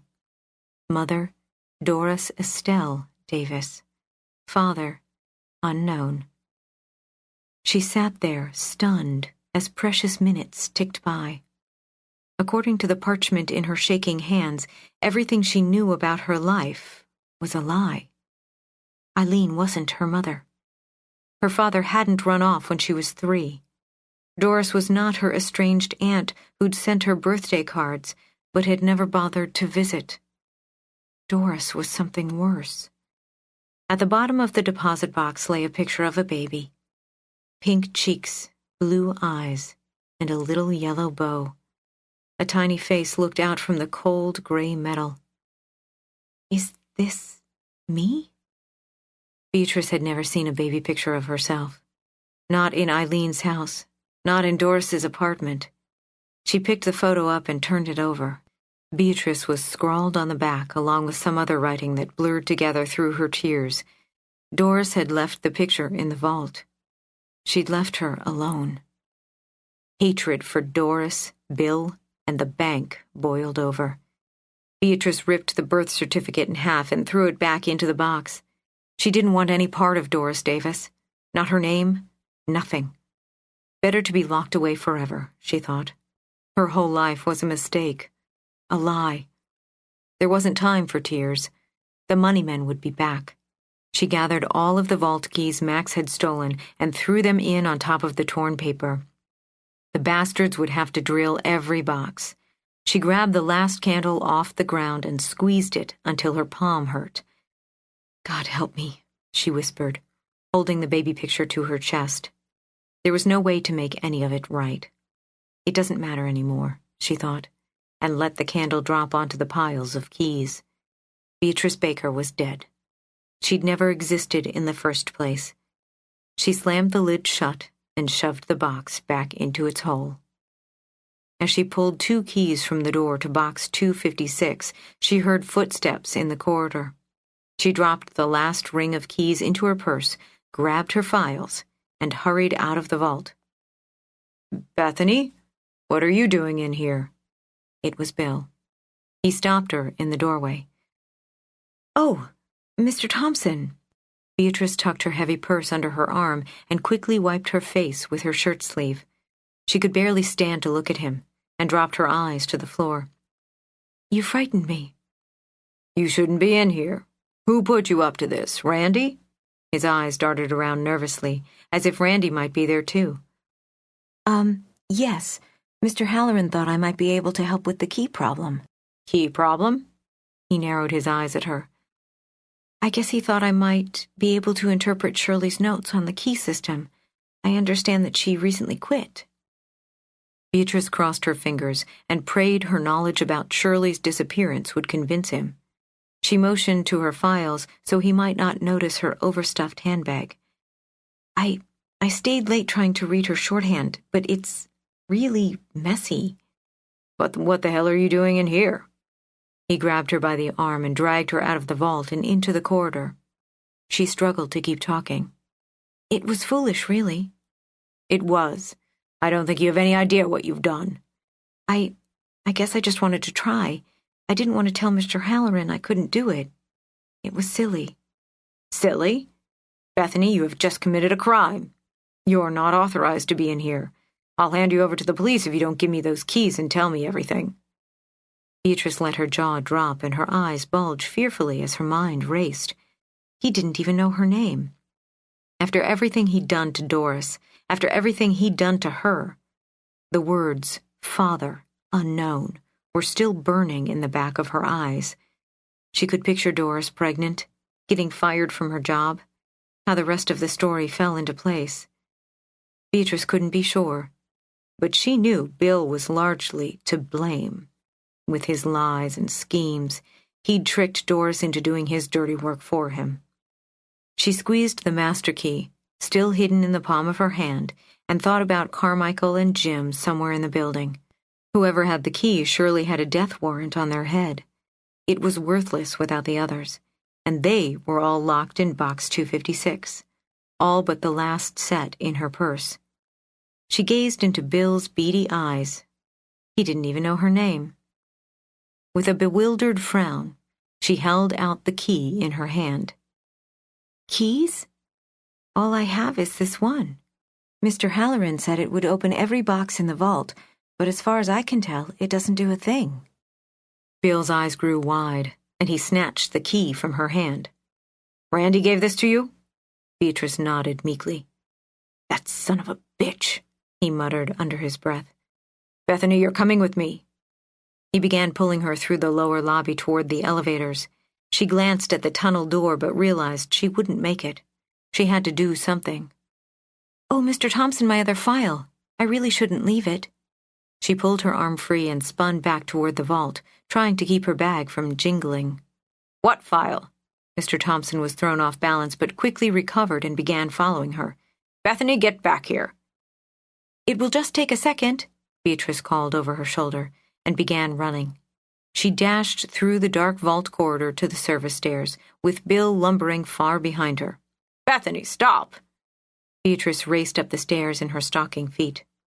The border of the door behind her lit up as the lights in the vault switched on. She burst into the loading dock. Her eyes circled the concrete walls, and the sound of the dock entrance rumbling open sent her sprinting to a blank door 5 feet away. She closed it behind her and pressed her back to the metal. Her heavy bag swung and hit it with a silvery clank. She was in the emergency stair tower. The stairwell wound up into the high-rise. She began to run. Her scrambling thoughts searched for an exit as she climbed. In a few hours, workers would file into the lobby. It would be Friday morning. If she could just hide until dawn, she'd be safe. The door at the bottom of the stair tower slammed open 3 flights below her. Beatrice squeaked and hit the wall. She inched up the last 3 steps to the 3rd-floor entrance. The hinges whined in protest as she cracked the door open and slipped out. The door clicked shut behind her. Her heart fluttered in her chest. She stood frozen, listening. The 3rd floor was silent. Beatrice turned and fled down the hall, trying doorknobs. They were all locked. She rounded the corner, and panic swelled inside her as she dug through her bag for Max's door keys. She couldn't hide in the hallway, not for long. She turned another corner and finally managed to pull the keys from her purse. The door to the personnel office was straight ahead. The light was out. There were no footsteps or voices. Beatrice fumbled for the right key, glancing down the empty corridor. The correct one slid home, and she slipped inside, locking the door behind her. Out of breath, she crumpled to her knees. Chapter 75. Friday, August 28, 1998. "God damn it, Iris," the man's voice echoed from the doorway to the back of the banking room. "I wasn't going to kill you." His wingtip shoes thundered down the aisle between teller stalls. Iris silently crawled along the service side of the counter, back toward the entrance. His feet clacked all the way to the end of the room, and for a fleeting moment, Iris dared hope that they might just keep going out the service exit and give her a chance to escape. But instead, they turned. She slipped into a stall and underneath the narrow counter. "I was going to make a deal an easy bitch like you couldn't resist. 50 grand to go back home to Mom and forget all this. No one would have believed you anyway, Iris. A disgruntled employee, a thief, an alcoholic. But now I'm going to kill you." The sound of teller doors being slammed open one after the other thundered off the walls. He was on the service side of the teller booths and was getting closer to where she hid. The door of the stall next to hers slammed open. She was trapped. Pressing her back into the narrow corner, she squeezed her eyes shut. "That's enough, Randy," a familiar voice commanded from the entrance. Iris's eyes snapped open. It was Mr. Wheeler. "Charles, what are you doing here?" Randy stopped just outside the booth where Iris hid. She could see the shadow of his wingtip shoes under the stall door. "I'd like to ask you the same thing." Randy cleared his throat. "It seems that one of our junior engineers has been grossly misusing company time. I caught her red-handed down in the vault helping herself to a little severance pay. I was just about to call you." "Of course you were." Through the gap of the teller door, Iris could see Randy gripping his gun. His footsteps fell softer than before as he made his way back to the open floor where Mr. Wheeler stood. "You doubt my company loyalty, Charles, after all these years?" "You've never been part of the company, Randy. We've tolerated you all these years out of respect for your father. That debt is now paid in full. You're finished." "Like hell I am. The Halloran family still holds a majority share in the First Bank of Cleveland. Paid for it in blood, damn it." Iris had to move. This might be her only chance. On numb hands and knees, she crept out of the teller booth and began inching her way toward the back exit. "Your stock's been bought up," Mr. Wheeler said flatly. "What do you mean bought? By who?" "When the vault was compromised, the board had to exercise options, leverage its assets. You know how it goes." "What the hell are you talking about?" Iris was nearly at the rear exit when the door cracked open. She scrambled into the last teller booth as a set of black orthopedic shoes stepped into the room. "Our assets were too locked up, if you know what I mean," Mr. Wheeler said with a cold laugh. "Between the feds monitoring the gold market and our commitment to the privacy of our valued customers, we couldn't just drill open boxes, not for at least 10 years. We had to get out of commodities, Randy. Fortunately, we found an investor with a long-term holding strategy we could live with." "Hello, Randy," said a voice in a thick Italian accent. "Carmichael, what the hell are you doing here?" "I own this place as of today. Me and the family have been investing in the old bank for years. How could we refuse? No taxes, no questions. We're getting gold for pennies on the dollar. Iris peeked around the corner. It was the bartender from Ella's pub who'd been so friendly to her. He was holding a large gun in his hand. It was pointed at Randy. What? Randy laughed uncomfortably. His gun fell to the ground with a metal thunk. He took a step backward with his hands up. Carmichael, I had no idea. You know, I told Jim we should have taken care of you years ago. But he thought you might be useful. Who was right, huh? The old man chuckled like an uncle. Ah, I remember when you were just a chubby teenager, lagging after your papa on the golf course. At least you had some manners back then. I think you had more brains back then. Carmichael, I meant no disrespect. Disrespect? Oh, no. Certainly not. It's not what it looks like, Randy protested. That girl, she stole the keys. She led that pig cop right in here. That was unfortunate, Carmichael said. Then a thunderclap shook the walls as he fired the gun into Randy's chest. Iris recoiled and smothered a scream in her hands. Randy's body hit the ground with a thump. You see, Randy, the brave detective stopped you in the middle of a robbery with his gun here, but not before you fired a fatal shot. Mr. Wheeler spoke from across the room as though he were at a board meeting. Randy responded with a wet, gurgling sound as he choked on his own blood. Mr. Wheeler's footsteps came closer. The city of Cleveland will finally recover some of those mismanaged funds the Halloran family hoarded all those years ago. Detective McDonald will get a Medal of Honor for his tireless work to uncover the truth. He'll be a hero. So will our dear Commissioner, Jim Stone, just in time for the election cycle. You see, Randy, it will all work out for the best. Iris curled into a trembling ball as Randy released his last breath. The booth was shrinking around her. She couldn't breathe. The leather clack of expensive shoes came closer, until it stopped just on the other side of the partition where she hid. You got this under control? Mr. Wheeler asked Carmichael. Not a problem. Bruno is on his way. We'll clean this up and make it right.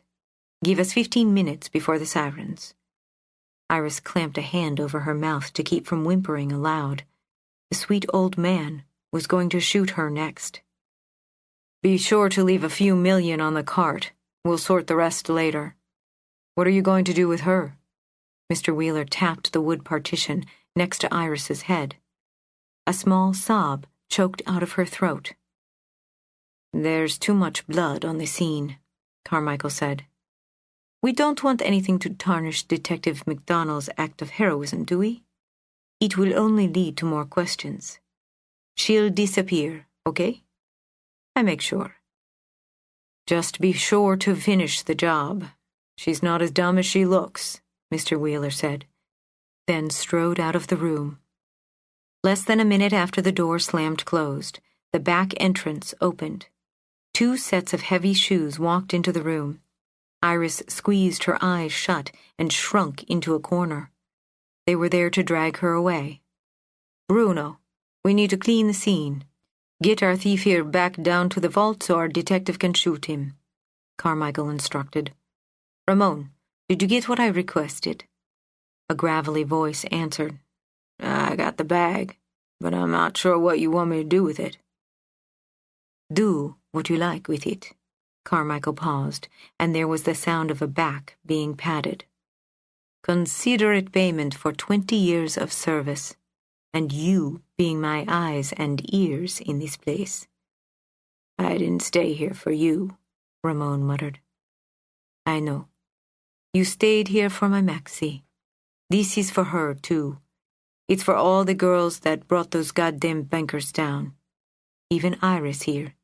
If she hadn't found that body, those bastards would have sold the building off to their friends at the county and found some way to cheat us out of what was owed. She kept 'em honest, and I always pay my debts. Something hit the ground with a silvery clink. I'll see what I can do, Ramon said. You both need to disappear, for good. This warning will only come once. I'm sure you understand. Tell Iris I'm sorry, but I warned her not to disturb the ghosts. 2 minutes later, Ramon pushed Iris, dazed and stumbling, through the loading dock and out onto the sidewalk. We gotta move. Keep your head down, Iris. Iris didn't look up for several blocks. Scenes from the last 2 hours flashed by with each seam in the concrete. Detective McDonald's dead eyes, red candles, gold bricks, keys, prayers, jewels, the cracked photograph, the birth certificate, the sound of Randy's body hitting the ground. Iris's field bag swung heavily from on Ramon's shoulder. Back in the vault, she had filled it with cash and jewelry at gunpoint. It was all stolen from the safe deposit boxes. It was Carmichael's reward to them both. It was hush money. Ramon stopped at Prospect Avenue and waited for the light. Iris looked back over her shoulder. 4 blocks behind her, the abandoned First Bank of Cleveland loomed darkly in the sky. For a split second, Iris swore she could see a girl in a window, looking back at her. Beatrice, Iris whispered. Come on, Ramon pulled her forward. When Iris turned back, the girl was gone. Chapter 76. Thursday, December 14, 1978. Beatrice pressed her face to the window pane and gazed down at Euclid Avenue. The street below her was empty, except for the dull glow of the sodium lamps and the factory smog. The muted light barely reached the dark room where she stood. The last time she'd been in the personnel office, she'd been trapped in the file room while Bill had his way with Suzanne. Beatrice reluctantly walked over to Suzanne's desk and sat down with her heavy bag. Beatrice pulled the baby picture out of the bag and studied it again, in the faint light. She hadn't been able to leave it in the vault. Seeing her own blue eyes staring out from the photograph broke her heart all over again. On the back, Beatrice was written in a scrawling hand. Under it was a note she could barely make out in the dark. Hush-a-bye, don't you cry. Go to sleep, my little baby. When you wake, you shall have all the pretty little horses. A tear fell as Beatrice hummed the lullaby she'd known her whole life. Doris must have sung it to her before her memory had formed, before she had left Beatrice behind in Marietta. All the pretty little horses, she thought, looking down at the jewelry in her bag. Her mind retraced the lines in Doris's ledger. Safe deposit boxes began disappearing the year she was born. Her birth certificate read Father Unknown. She could still feel Bill's fingernails scraping her palm as he greedily snatched the key. What a bastard. He might have been one of the men who had beaten Max. Her throat tightened as she thought of her friend down in the tunnel, bleeding. She picked up the phone and dialed. 911, what's your emergency? A faraway voice asked. Beatrice hung up the phone. Max had told her not to call anyone. Beatrice stared at the receiver. One of the buttons on Suzanne's call director had a word scrawled under a piece of tape. Home. She touched it sadly. It was too late to call, but she picked up the receiver anyway. Hello? Hi, is this Suzanne? Beatrice whispered into the phone. This is? I'm sorry to call so late, but there were so many things she needed to know. Did you once know a clerk at the bank named Doris Davis? Who is this? Me? I'm Beatrice. It was too late to lie. I work up on the 9th floor, and I think I found something of hers. Someone thought you might know her. God, I haven't heard from Doris in years, at least 10. She was up in auditing when I started. Nice enough gal, I guess, but she got into some trouble. Trouble? Beatrice's voice cracked. I don't like to gossip, but the way I heard it, she was in the family way and got herself fired. It happens all the time. These poor girls fall for the wrong sort of man and then don't have a soul to turn to. So what'd you find, hon? Oh, just an old file, probably nothing.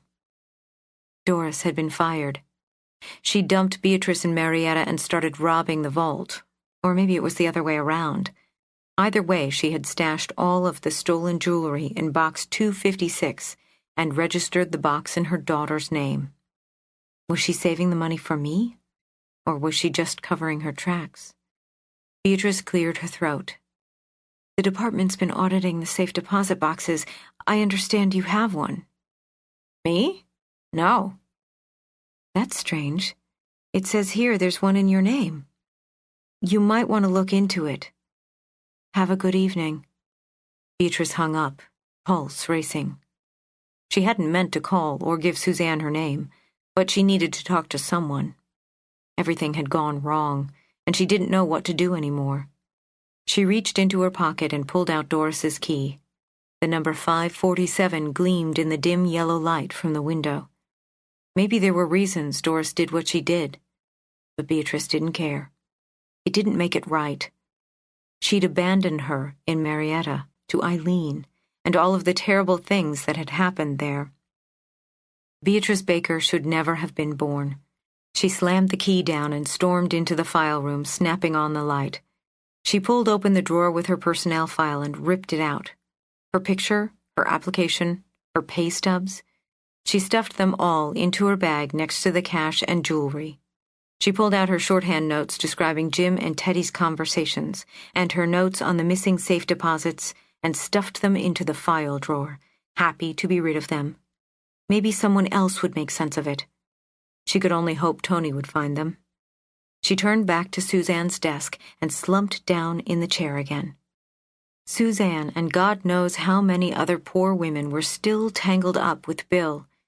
Suzanne had a right to know the truth. Beatrice rifled through her bag. She set Max's last ring of keys aside and searched through the jewelry until she found the right thing. She opened the center drawer of Suzanne's desk and placed a bracelet inside, then frowned. Suzanne wouldn't know what to make of the diamonds. She might even think Bill had left the bracelet there as another gift. Doris's key was still sitting on the desktop. Beatrice picked it up and set it in the drawer next to the bracelet. Between the key and the phone call, it might be enough for Suzanne to start asking questions. The clock on the wall ticked loudly. Beatrice still had work to do. If she wanted to stop Bill and the bank for good, she had to get to the files and find out where Teddy's encrypted records were kept.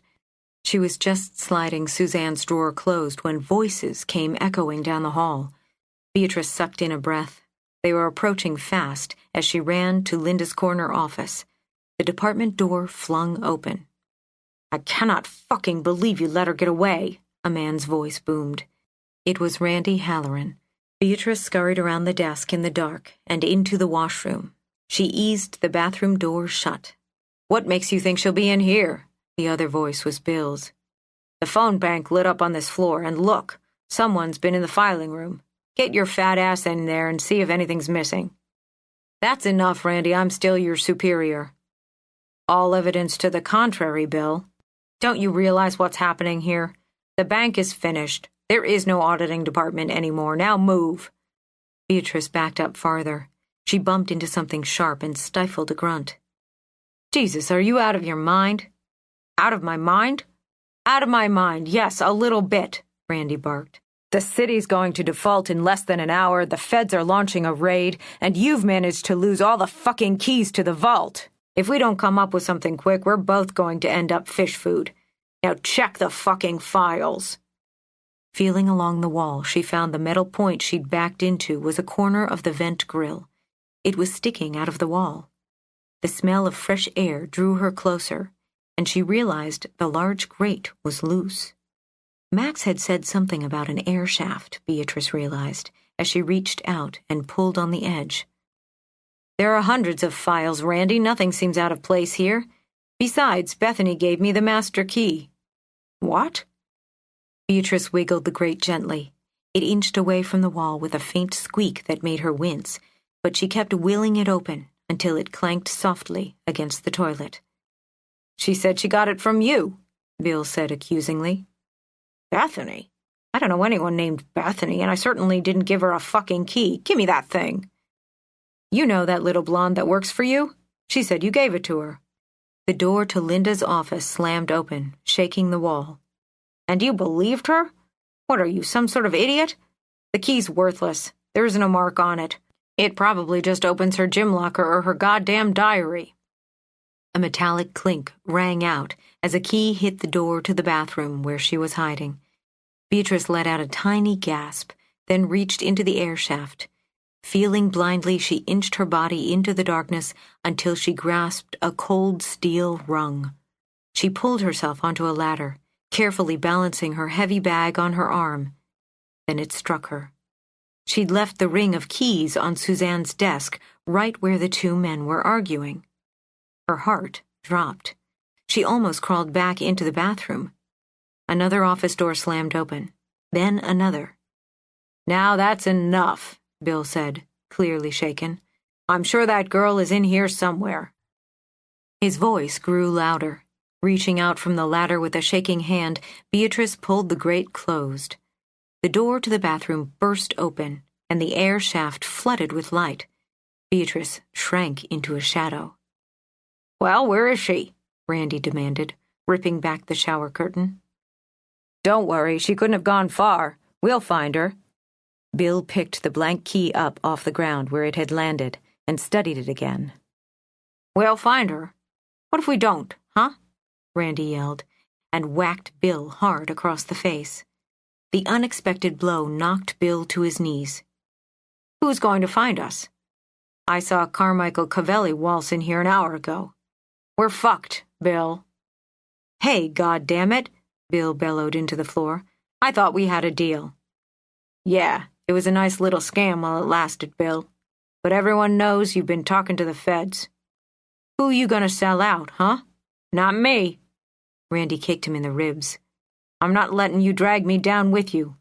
15% isn't fucking worth it. Bill lunged at Randy, knocking him into the sink with a growl. Everybody's looking to cut a deal, Randy. I've had it with your fucking blackmail and your bullshit. You fucking parasite. I'm the parasite? Randy shouted, pushing Bill off of him. He punched Bill squarely in the gut and hit the back of his neck as the older man doubled over. On his way to the ground, Bill knocked his head against the toilet with a loud clank and then fell limply to the ground. Beatrice gaped at Bill's motionless body, lying not 4 feet from where she hid in the air shaft. Blood was pooling onto the marble floor. Randy nudged the body with his foot and muttered, "Fuck." He stood next to Bill's still body for 20 heartbeats, occasionally rubbing his face with his hand. Finally, he turned on his heel and left the room, slamming the door behind him. The bang of it vibrated in the air shaft, and Beatrice scrambled up the ladder away from the sight of Bill on the ground. The sound of the door crashing back open made her foot slip. The rusted steel scraped her palm as she caught herself with a gasp. Sorry this couldn't have ended better, old friend, Randy grunted 5 feet below her, and there was a faint dragging sound. Don't worry. They'll all understand. Investments go bad. Deals go bad. Sometimes there just isn't any other way out. Beatrice covered her mouth and wheeled herself to not imagine what was happening below her as labored breathing and scraping sounds filtered up to where her feet teetered on a thin steel rail. Hang in there, okay? Randy chuckled uneasily. It's all going to work out now. You'll see. I'll find a way to get our investment back. And then some.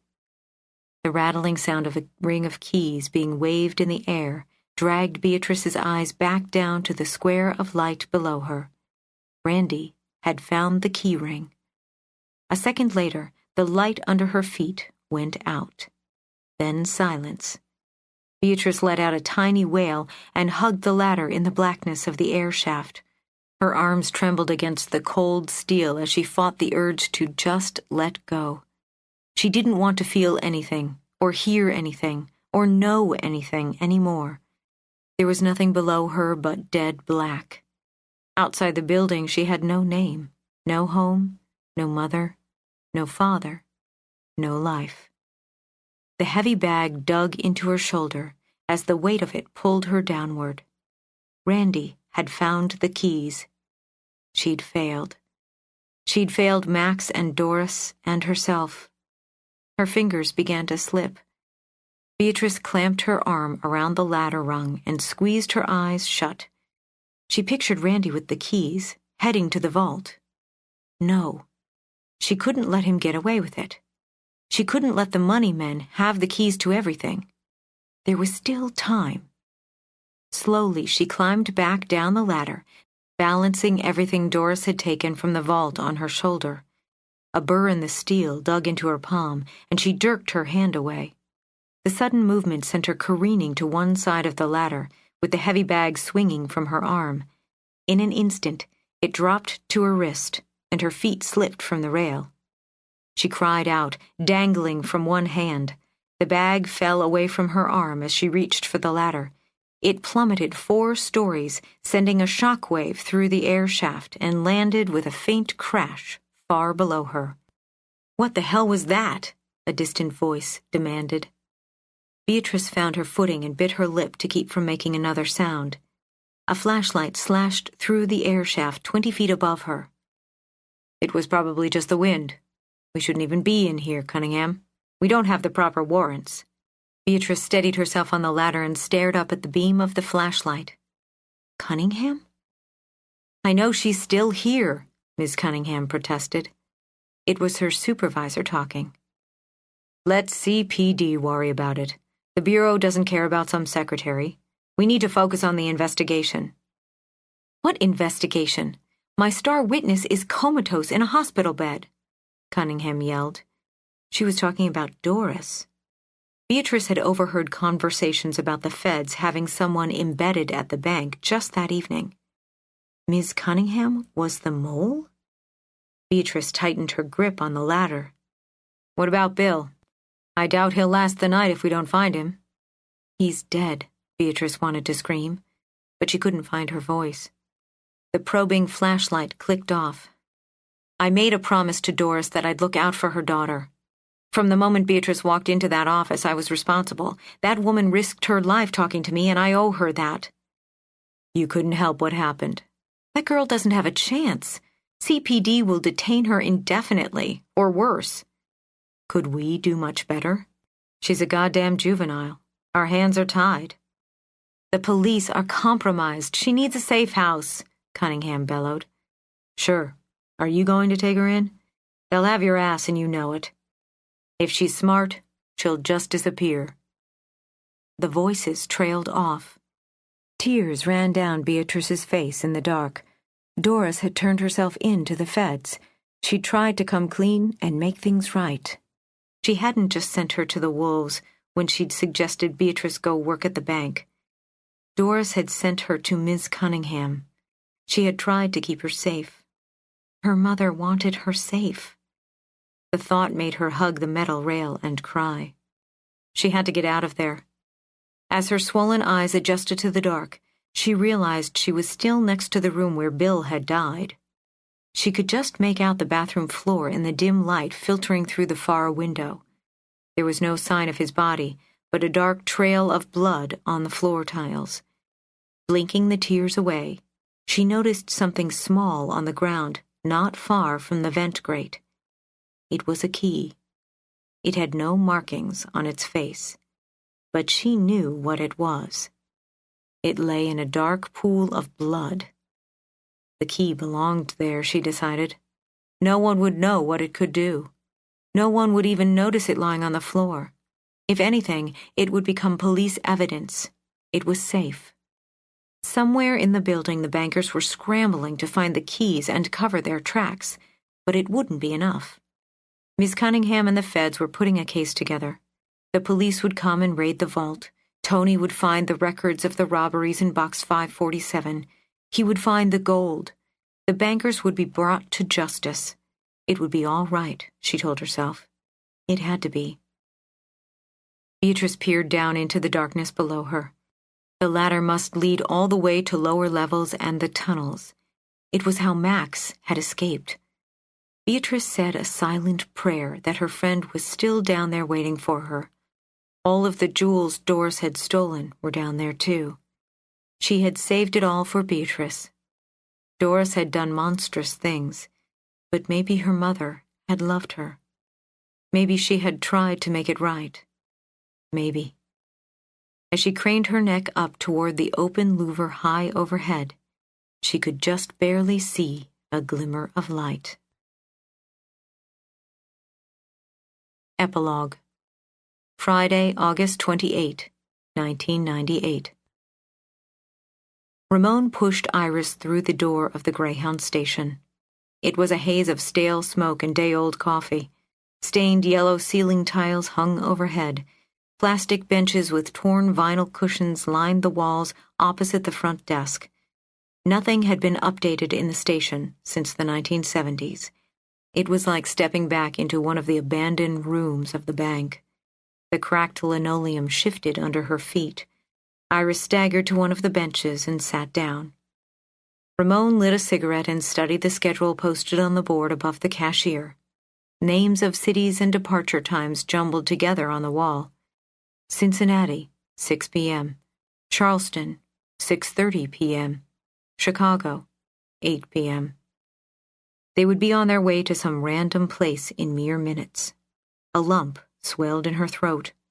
What about her car, her clothes, her apartment? The grim look in Ramon's eye told her everything she didn't want to know. It was gone. All of it. Her purse was sitting in an abandoned police cruiser in the alley behind a hotel. A police officer was dead. Her apartment would be swarming with cops within the next few hours unless Carmichael and Bruno stepped in. Either way, she was now a missing person. Carmichael hadn't minced words. They had to disappear. So, where you think you're headed? Ramon offered her a filterless cigarette from his crinkled pack. He wasn't coming with her. She took the smoke with shaking fingers. He lit a paper match and she sucked the flame through the tobacco until it burned all the way down her throat. She wished it hurt more. At least pain made sense. He set the heavy duffel bag down on the seat next to her. It jingled like a sack of quarters, but it wasn't. Iris's eyes flew up to the clerk behind the desk reading a magazine. The woman didn't blink at the sound. Iris took another long drag and picked at the scratches on her knee. Her pant leg was ripped. Her shirt was covered in soot and tiny dark spots. Blood. It was Detective McDonald's blood. She could barely hear Ramon talking as blood stared back at her. Charleston's nice this time of year. Iris forced a weak smile. Where will you go? It don't matter. Nobody's gonna look for me. What about this? Iris motioned to the bag. That's gonna be in Charleston, or someplace with you. Don't you want it? All of the jewels and cash Randy stole from the deposit boxes must be worth a fortune, she mused. I'll be fine. I've grabbed a few things here or there. I ain't gonna be poor. He winked at her.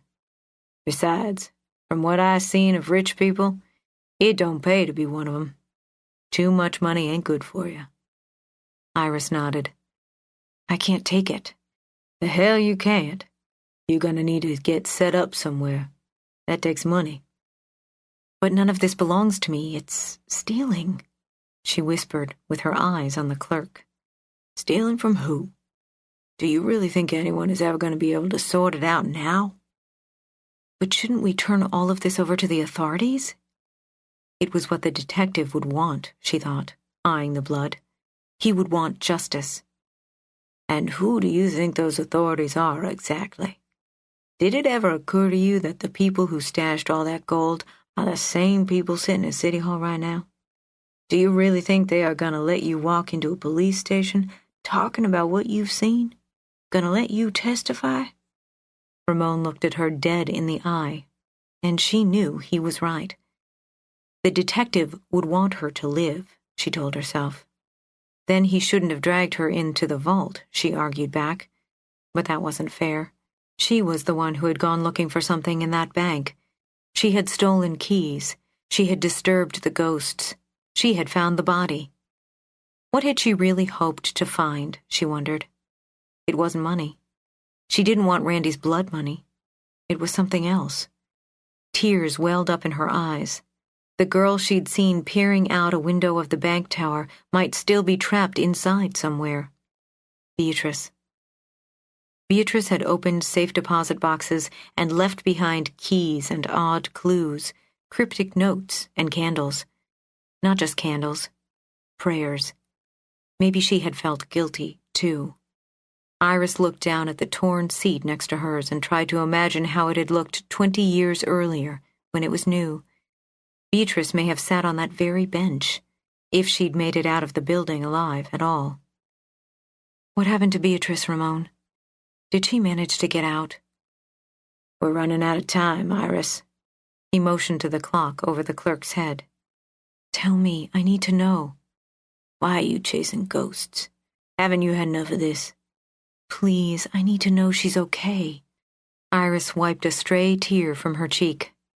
Why? He glared at her, then gave up. Truth is, I don't know. Nobody kicked up much fuss when she went missing, except me and Max's brother, Tony. Guess he thought if he found Beatrice, he might find Max. We checked all the places we could figure and then some. The detective even sat up in Lakeview Cemetery every day for a month. Cemetery? But if Beatrice was dead, shouldn't he have been checking the... Iris's voice trailed off. She wasn't able to say the word morgue. Ramon nodded, catching her meaning. We checked there, too. No, the cemetery was a long shot, but Tony seemed to think the girls would show up there. I think he still checks there from time to time. At least he did. Why? Someone they knew died a few weeks after the bank shut down. Family or something. It didn't pan out. They never came? Tony said he might have seen one of them hiding in the woods during the funeral. Chased after him for a while. I thought he might have lost his mind. He was really on the edge back then. Every girl on the street looked like Max. Ramon paused, staring off into space. I like to think he was right, though. Iris realized the photograph of the detective's sister was probably still tucked in the corner of Ramon's picture frame. Did you ever find out what happened to her? To Max? Is she dead? I thought so for a long time. Some days I even wish she was running out on me like that. But then a couple years back I got this thing in the mail. No note, no return address, just this. The postmark was Mexico City. Ramon pulled a small photograph out of his wallet. It was a picture of a teenage girl with brown skin and blue eyes. Who's that? Never met her, but I know that smile. He stared at it for a few moments before tucking the photo away and standing up. Iris let him pull her to her feet. I gotta go, Iris. You do too. Got your whole life to figure this shit out. Take care of yourself. He was really going to just leave her there. She bit her lip to keep from crying. You too. He patted her shoulder, then headed toward the door. Hey, Ramon? He turned to look at her. Who was it? The one buried in the cemetery. Don't go looking, Iris. That way's a dead end. I won't. I just need to know. He hesitated for a few moments, but finally just shook his head. Doris. Doris Davis. 10 minutes later, Iris was chewing her fingernail at the back of a bus behind the station. The Greyhound to Charleston sat idling with its doors open as passengers trickled on board. Iris watched the cars go by out the open door, her entire life flashing by with the traffic. It was all over. Ramon was gone, Ellie, Nick, Brad. She'd never see them again. Her mother would get a phone call that day or the next. Have you heard from your daughter? Your daughter is missing. Contact so-and-so the minute you hear anything. The poor woman would have a stroke. She would go running to her father. Iris is gone. What should we do? as if the man had the answers. For some reason, both Iris and her mother had always assumed that he did. He wouldn't say a word, and for the first time Iris wouldn't blame him. What could he possibly say or do about any of it?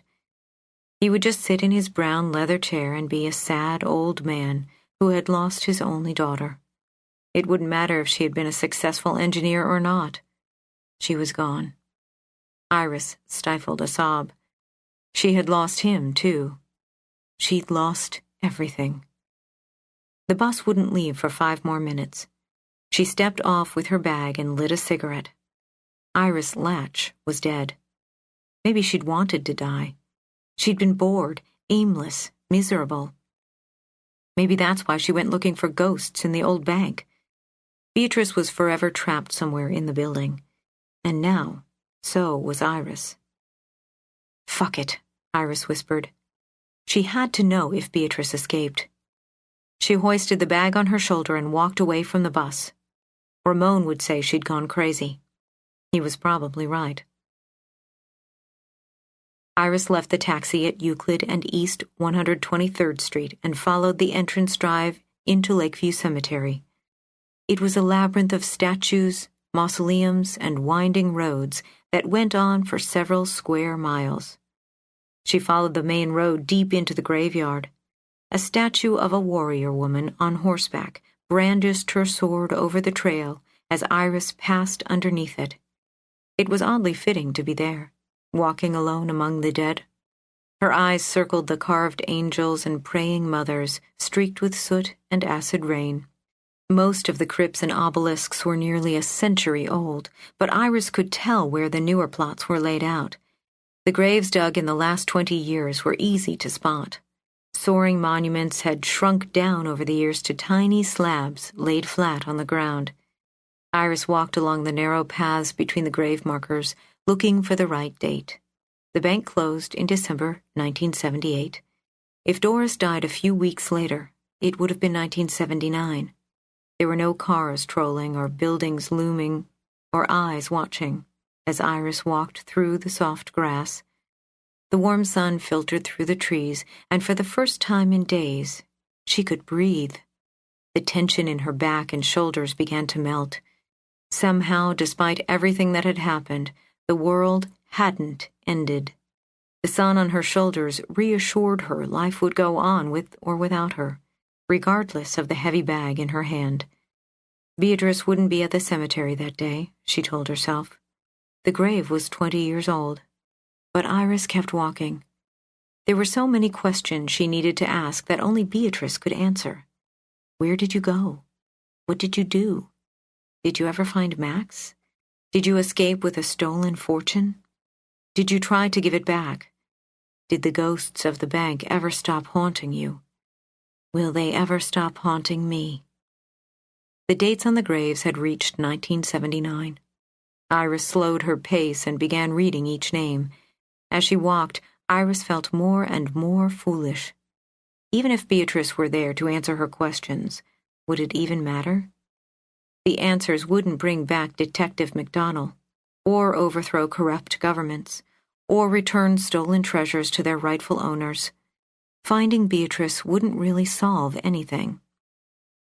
Turning down another row, Iris stopped dead. Something small and red sat between the blades of grass under a large oak tree. Her heart leapt in her chest. Iris dropped the bag and ran over to it. A red votive candle sat on top of a granite slab. Iris snatched it from the stone. The engraving beneath was marred with several layers of melted wax, but Iris could make out the words. Doris Estelle Davis, 1934 to 1979. Turning the candle over and over in her trembling hands, Iris could tell by its bruised surface it had been out in the rain and sun for weeks, maybe longer. But it was there. Tears spilled down her face. Beatrice had been there. She'd found a way out. Iris fell to her knees.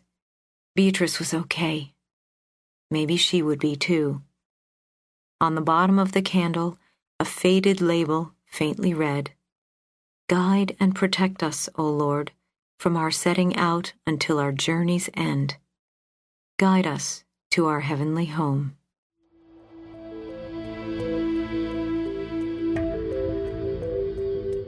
We hope you have enjoyed our presentation of The Dead Key by D.M. Pulley, performed by Emily Sutton Smith, directed by Troy Odie.